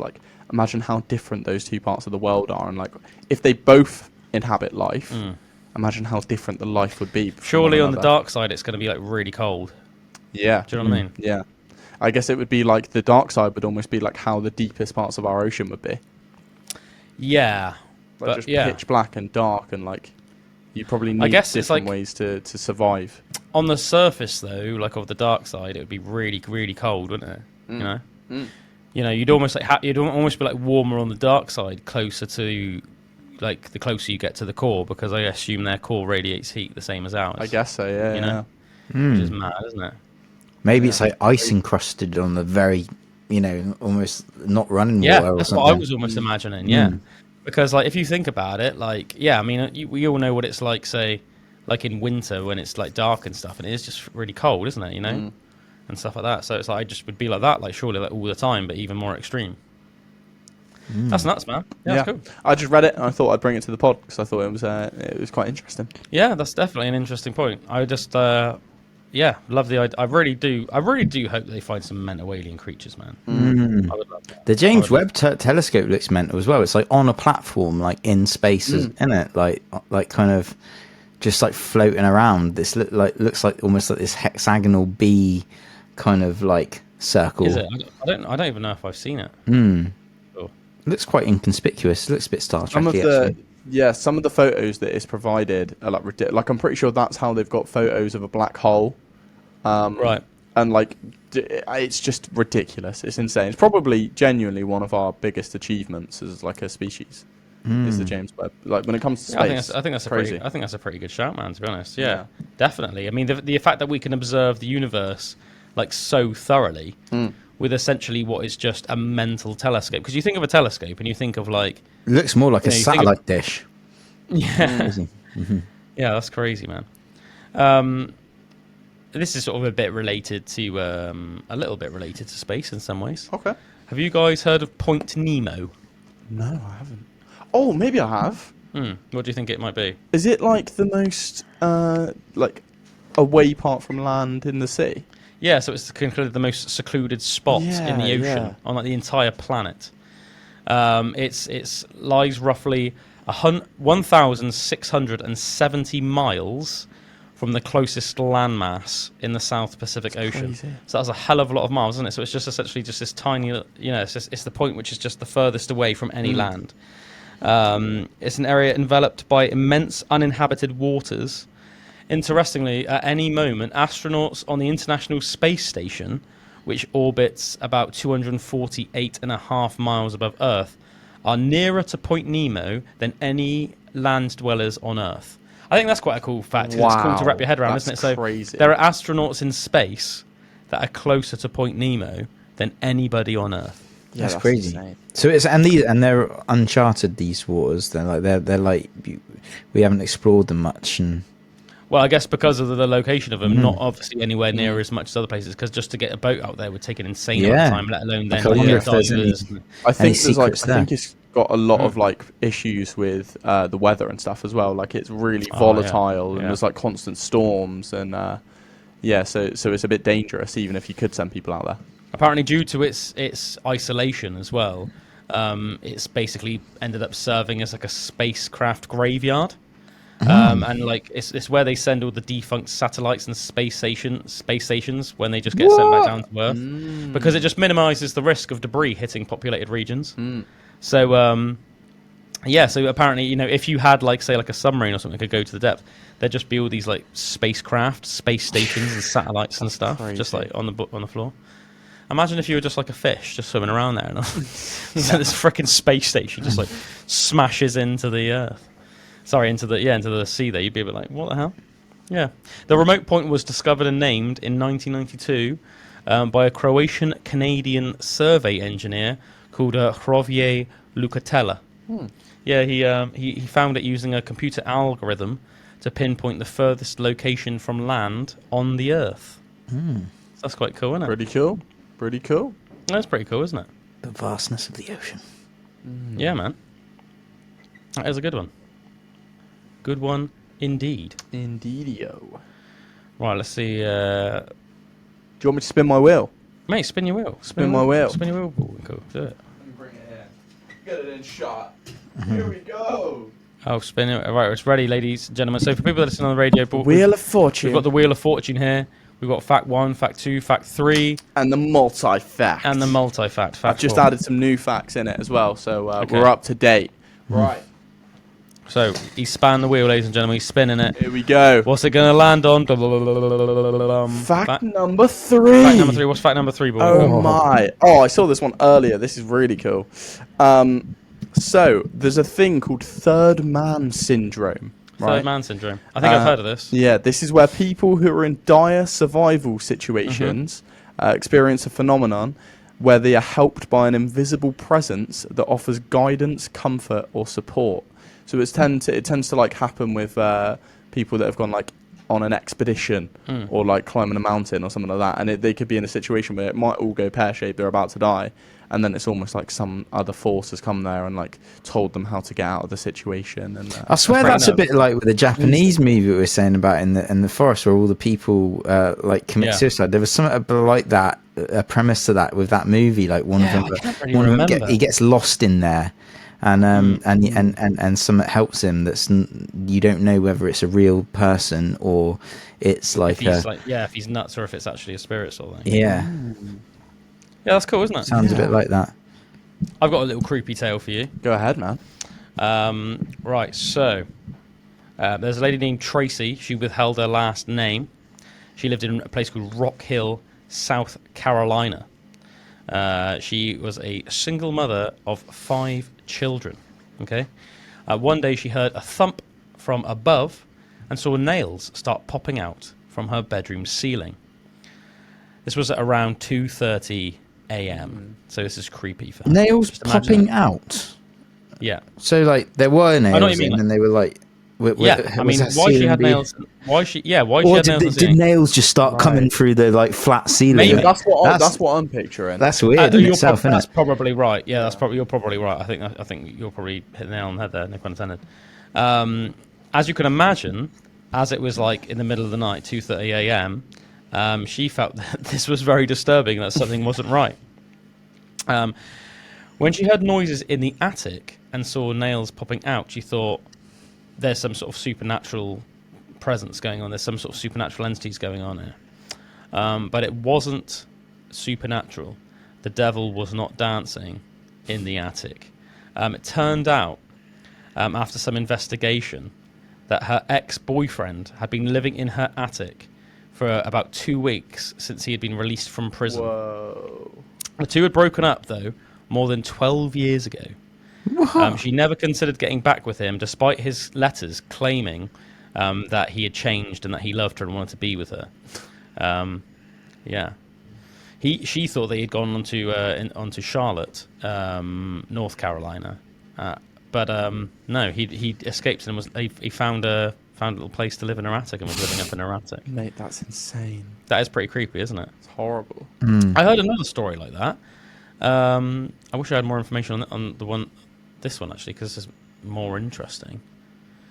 But I remember hearing about one where a guy was living in a woman's attic, and I think this was like a crazy ex-boyfriend as well.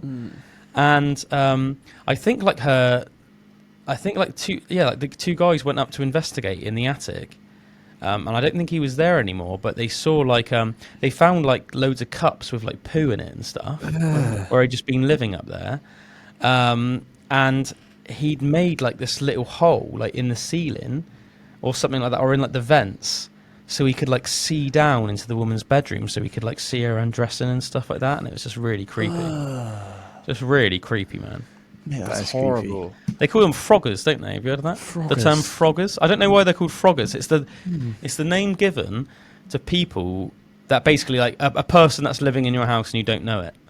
It's called a frogger. Because there's the famous one, isn't there, which I think we talked about on the pod like probably years ago, where there was that guy that he like wondered if he was going a bit mad, but he knew he wasn't, and he'd like come down in the morning to make himself food like, a cup missing of coffee. and things. Yeah, Yeah, I remember. That's the one I can remember. Yeah.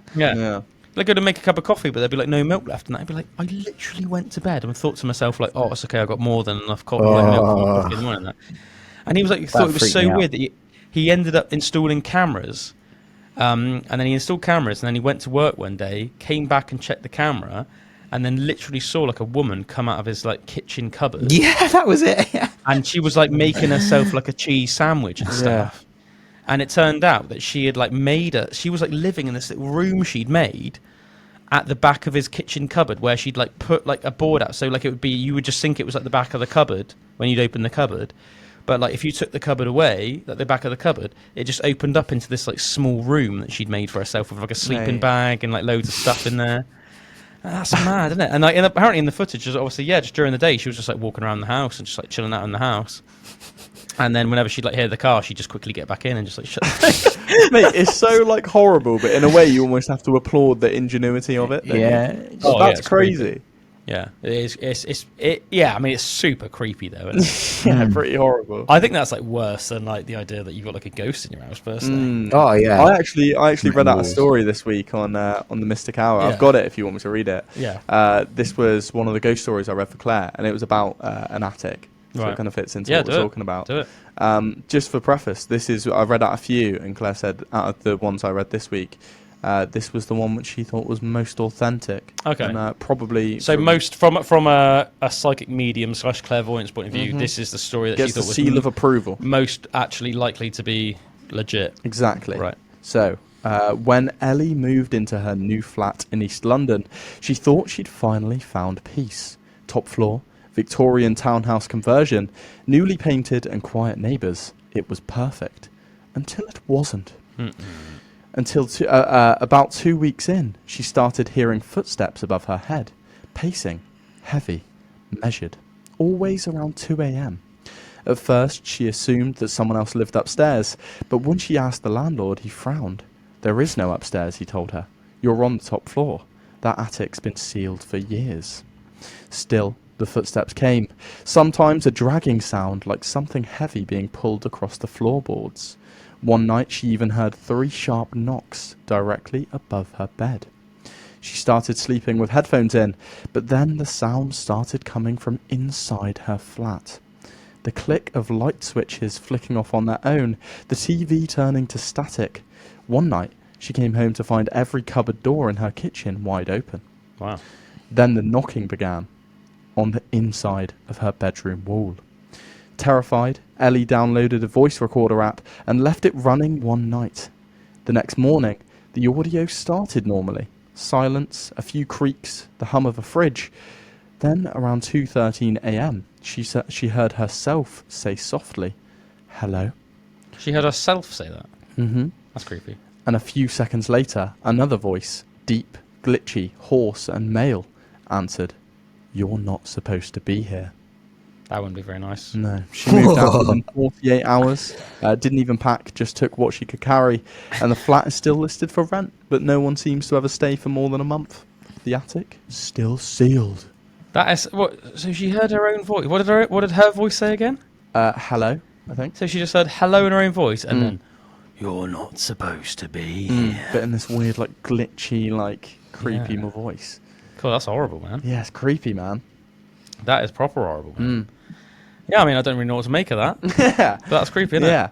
Claire was saying that a lot of the time when there's stuff like this, attic things or, like, voices coming from the walls, they say that if someone was to go in the attic or, like, dig underneath the house or flat or whatever, Right. There's a good chance that there'd be bodies there. Wow. Do you know what? That's just reminded me as well. I've got a really creepy story for you guys. I completely forgot about it. I was going to say tell it last week, and then I forgot about it. And this is war related. Also, we had a. By the way, we haven't gone full EDL nationalistic. Everyone. We just haven't taken down our VE Day. I like it. Yeah. Why not? Yeah. Why not? But yeah, this is like this is cool because it's war related, but it's also like a supernatural tale. So this is about a place near Hanover, which is a city in Germany. So on the 10th of April, 1945, the 84th Infantry Division of the United States crossed the Vesel River and captured Hanover, a city which had been bombed almost into oblivion by Allied air raids, resulting in 90% of the city being reduced to rubble. So there was little to no resistance when the US ground forces arrived. The war had been long, and its end was overdue. The overextended and under-resourced German soldiers, a lot of them by this point had just had enough.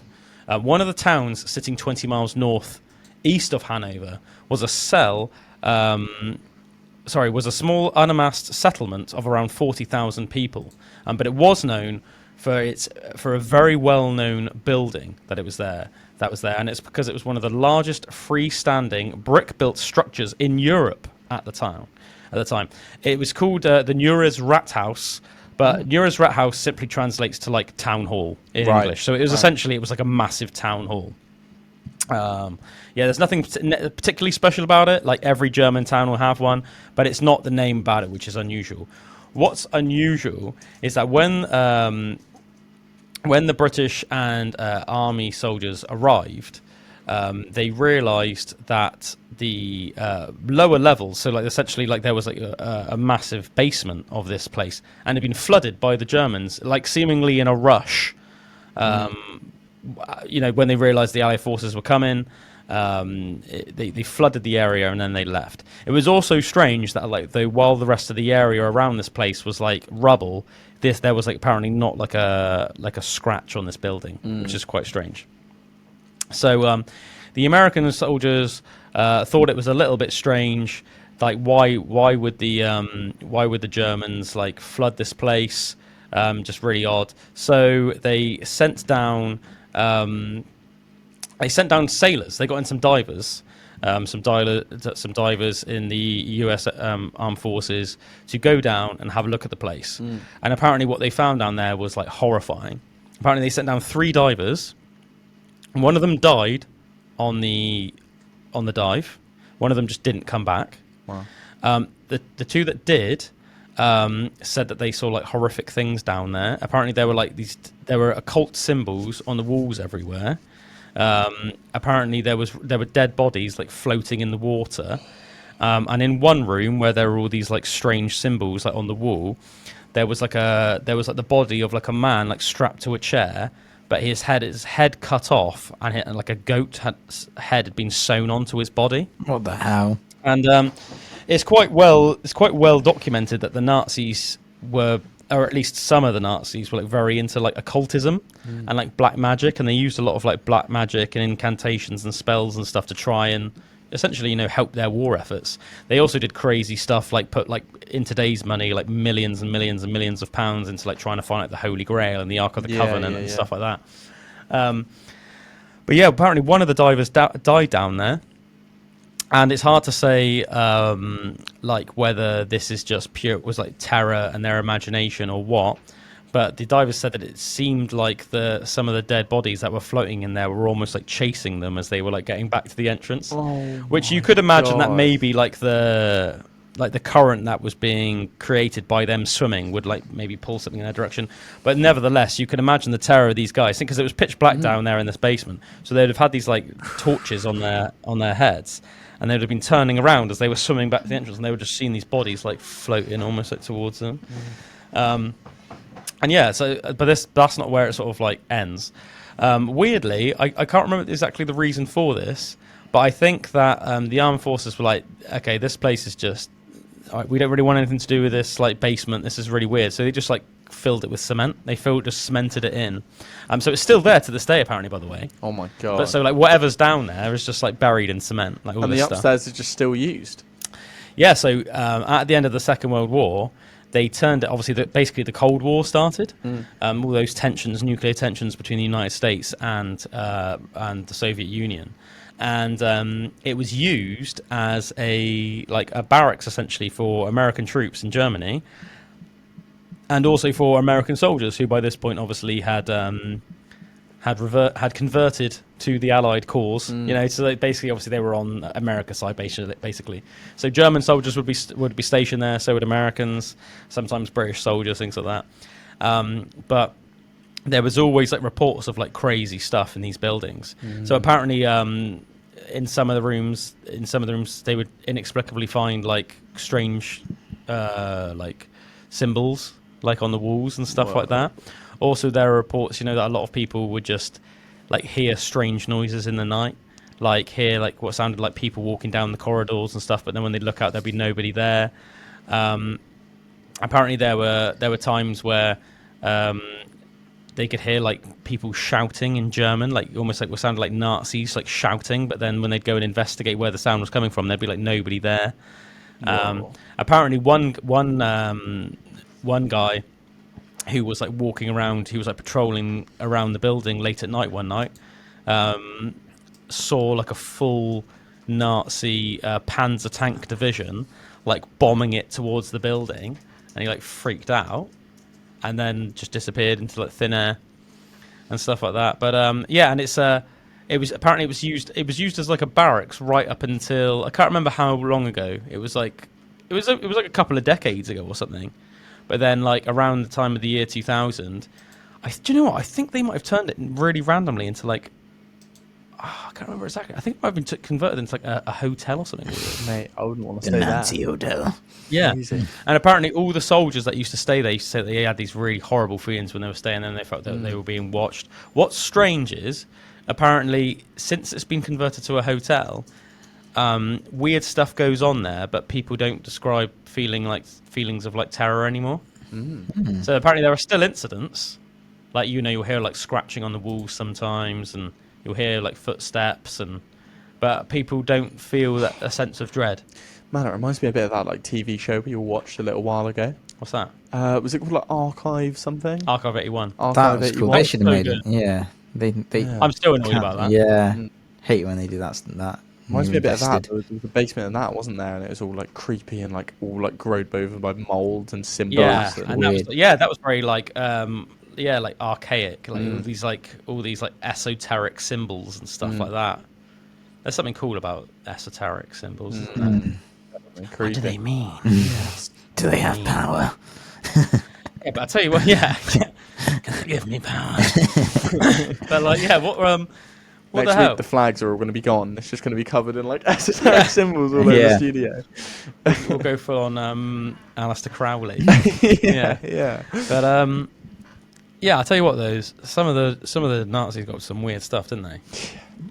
Like cutting off like somebody's head and sewing like a goat. That is onto weird, the person man. and stuff. What are they even trying to do with that? You know, It's not good, is it? No. Whatever it is, it's not good. no, definitely not. I mean, they did used to do a lot of experiments, didn't they, on dead bodies? I mean, even in the concentration camps, we talked about, like, yeah, they used to. You remember we were talking about like Josef Mengele, the Angel of Death, and apparently he would almost get like giddy when, like, if somebody that was a bit odd, like, whether it was like a dwarf or somebody It's that like had a some psychopath's paradise, isn't it? Like something like that happening, being like, I can just legally in my head, like just do this to all these people, and like, oh, It's like the Nazi version of Gangster's Paradise. Yeah. Nazis Paradise. You should like rearrange the lyrics and then sing it in like. they've all got blue eyes living in a Nazi paradise.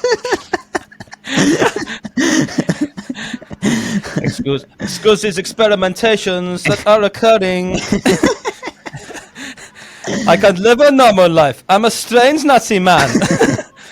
So I got to experiment on the dwarves. Now they only have one hand. Yeah, I mean, we could go on, but probably it's best to leave it there. Man, I mean, I do think it'd be quite fun, though. I might try and rearrange the lyrics to that from like Josef Mengele's point of view.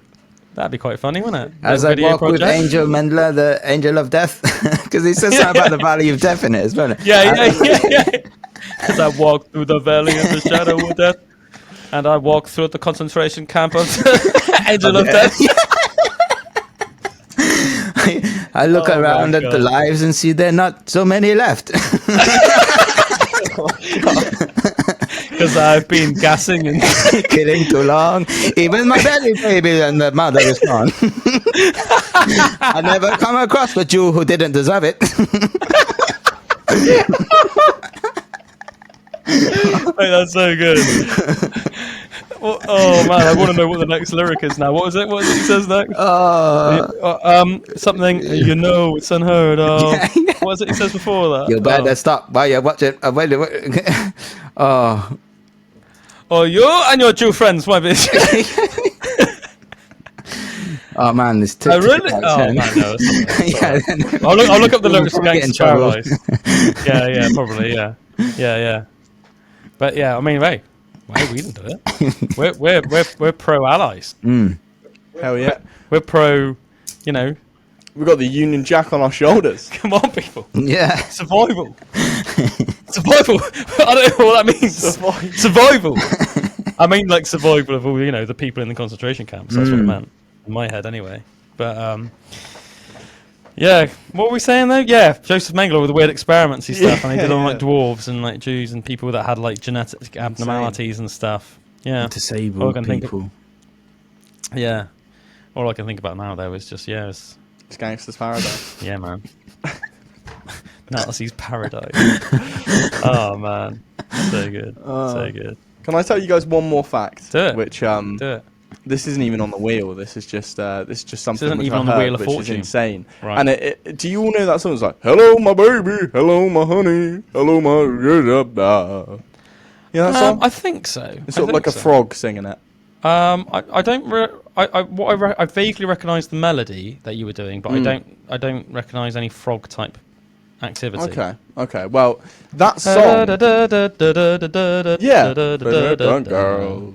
Yeah. That song was sort of like taking the mick a little bit out of the word hello, which was a newly invented slang word at the time. Did you know that hello wasn't used as a greeting until the early 19th century? Hello. Yeah, and it only came around after the telephone's invention, because Alexander Graham Bell initially intended ahoy to be used as ahoy, the ahoy! But at That's the way time, nicer. I wait for that. Yeah, at the time, hello was just like a slang word that came in that people started using.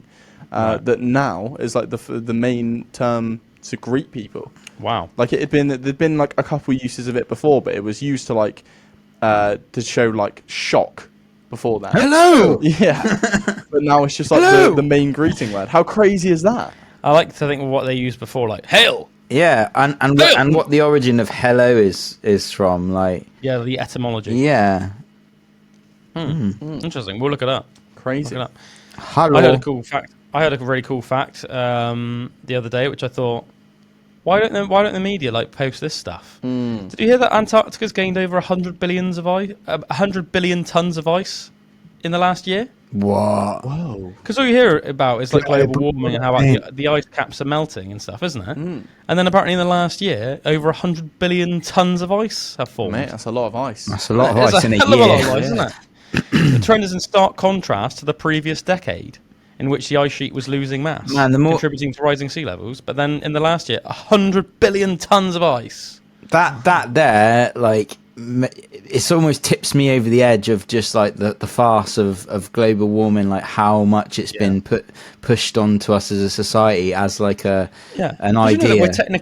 Did you know that like we're technically still considered in at the tail end of an ice age as well? And that's what I mean. The fluctuations in temperature, I think, happen naturally in over longer periods of time and the different periods that we go through and everything. And I just think it's like it's more sold as a way to like fearmonger us into certain ideas and stuff rather than actually being a massive issue that we can control.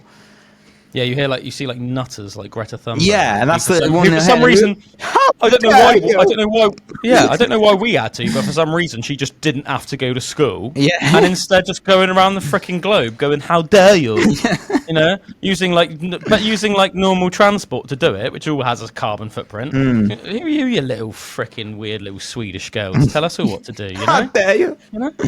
Honestly, drives me batty. I mean, just go back to school, innit? Why didn't she have to go to school? Why do we have to go to school? She didn't have to go to school. Yeah. She's special or something. Because she says, "How dare you?"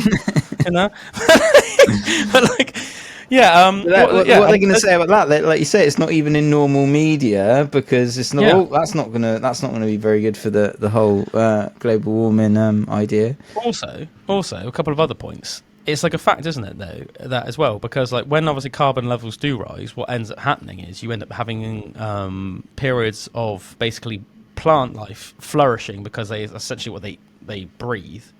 So it's like a fact that like since the end of like the Second World War, there's like I can't remember how much more, but there's like way more trees and plants on the earth than there were at the end of the Second World War. Which obviously is really good because then all of these plants and trees are then breathing out oxygen, which we breathe.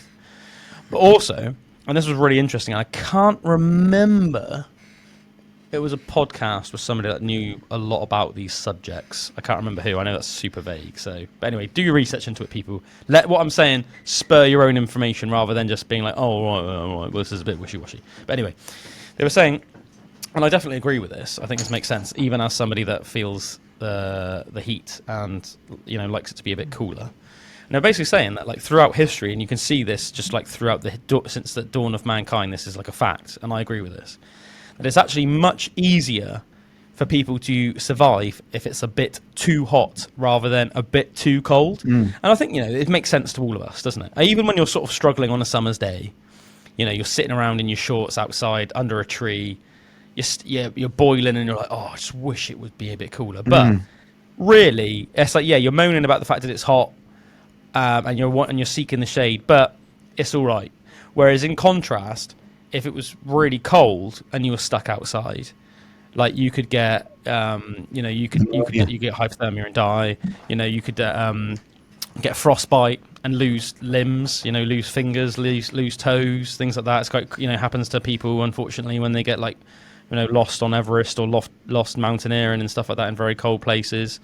And it's just a lot harder. Usually when it's very, very extremely cold, there's not as much like animal life and plant life, so it's harder for you to get enough food to sustain yourself. So sometimes people like slowly, like starve to death in just these extremely cold climates, and like, trying to find a place with it that's warm enough in a climate like that is very, very hard. Whereas traditionally in hotter places, people flourish. And you see in humankind, there's a direct correlation between ends, because sometimes there are like mini ice ages and stuff, and these have been documented throughout history.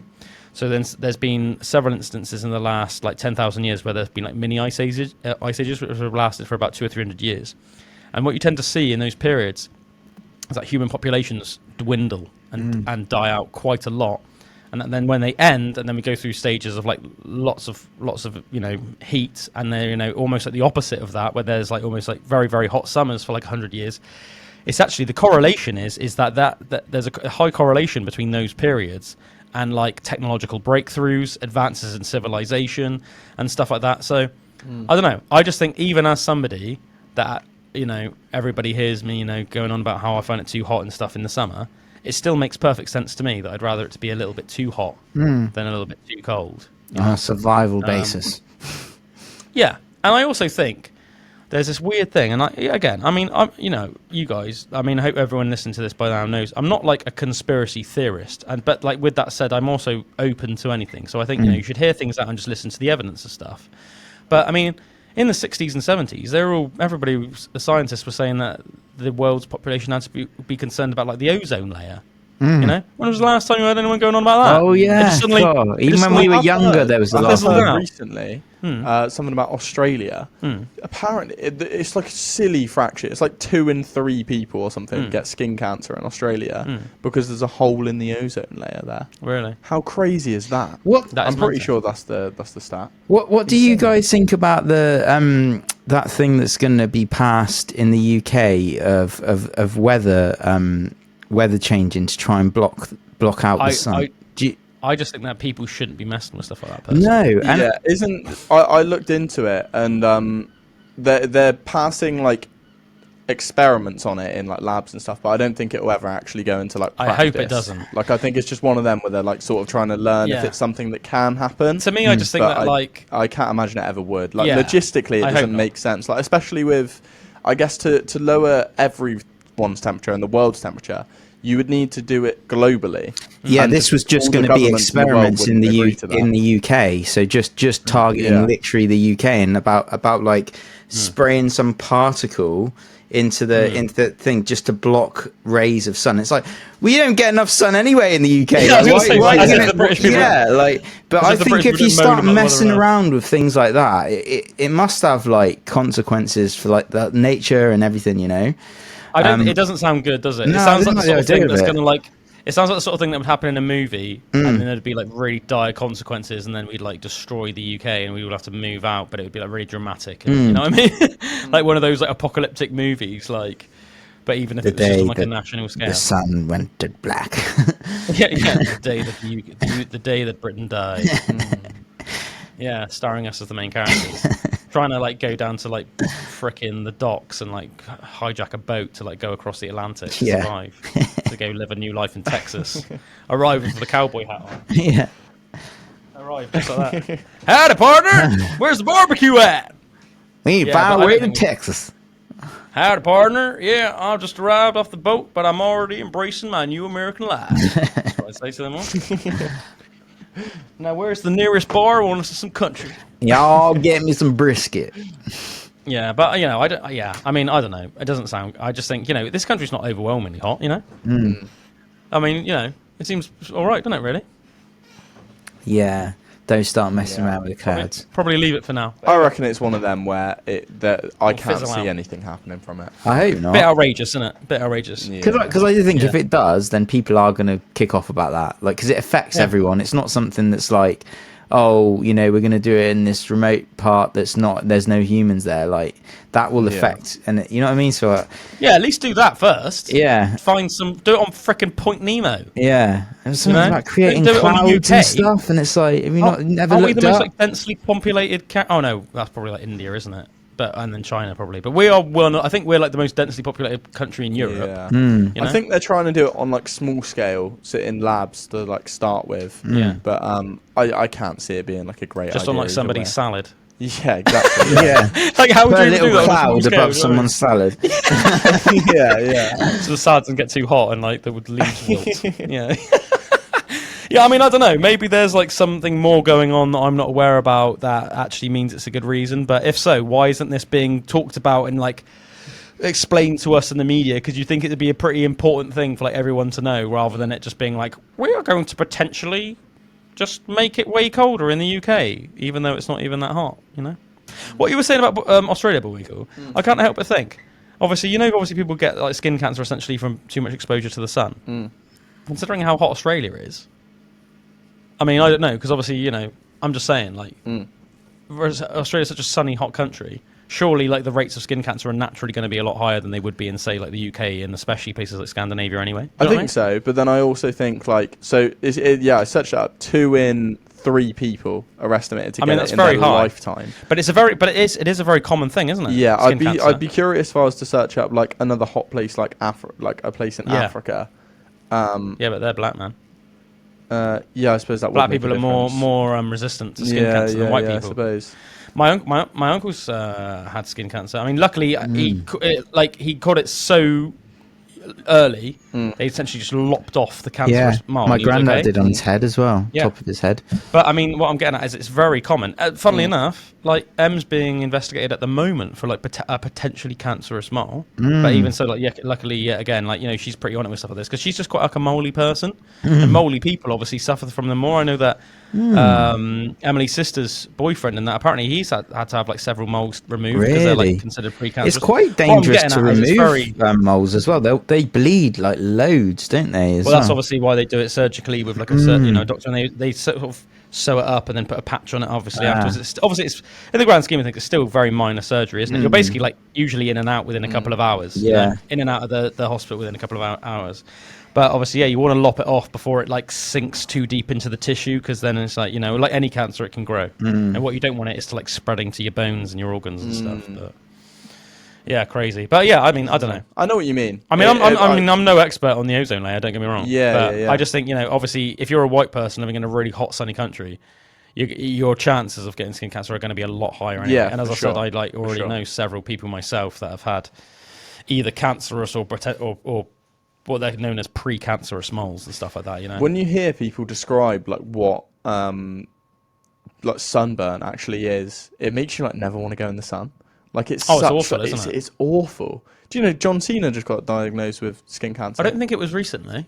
John Cena? No, I think it didn't. I think he has recently again. If he's had it before, then he's had it again. I saw it recently. I thought that he was like talking about that he used to have it, and then he was like basically just talking about his and saying like for people to be careful, because when he was younger he never took it seriously, but then he ended up with like skin cancer, and luckily he had it like removed and it was okay. But he was basically just telling people to be really careful with stuff like that. I guess with people like that are always on like tanning beds and stuff. Oh, awful! Like really bad for you. Well, essentially the sun is like just a ball of radiation, isn't it? So the same way that you wouldn't want to go like swimming next to a nuclear power plant, it's not good to spend too much time in the sun, is it? Because it's like literally just a ball of massive radiation. And yeah, it's good obviously to spend a certain amount of time outside because it's like good for vitamin D, but too much and it's literally like radiation poisoning. That's what so that's crazy, isn't it?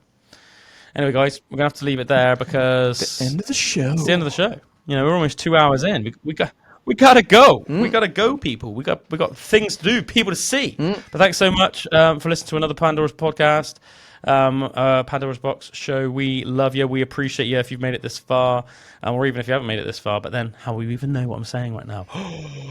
If you don't already, please go subscribe to us on YouTube, Spotify, Spotify, Instagram, all that good stuff. We'll see you next time. Have a great one. Ta-ta for now.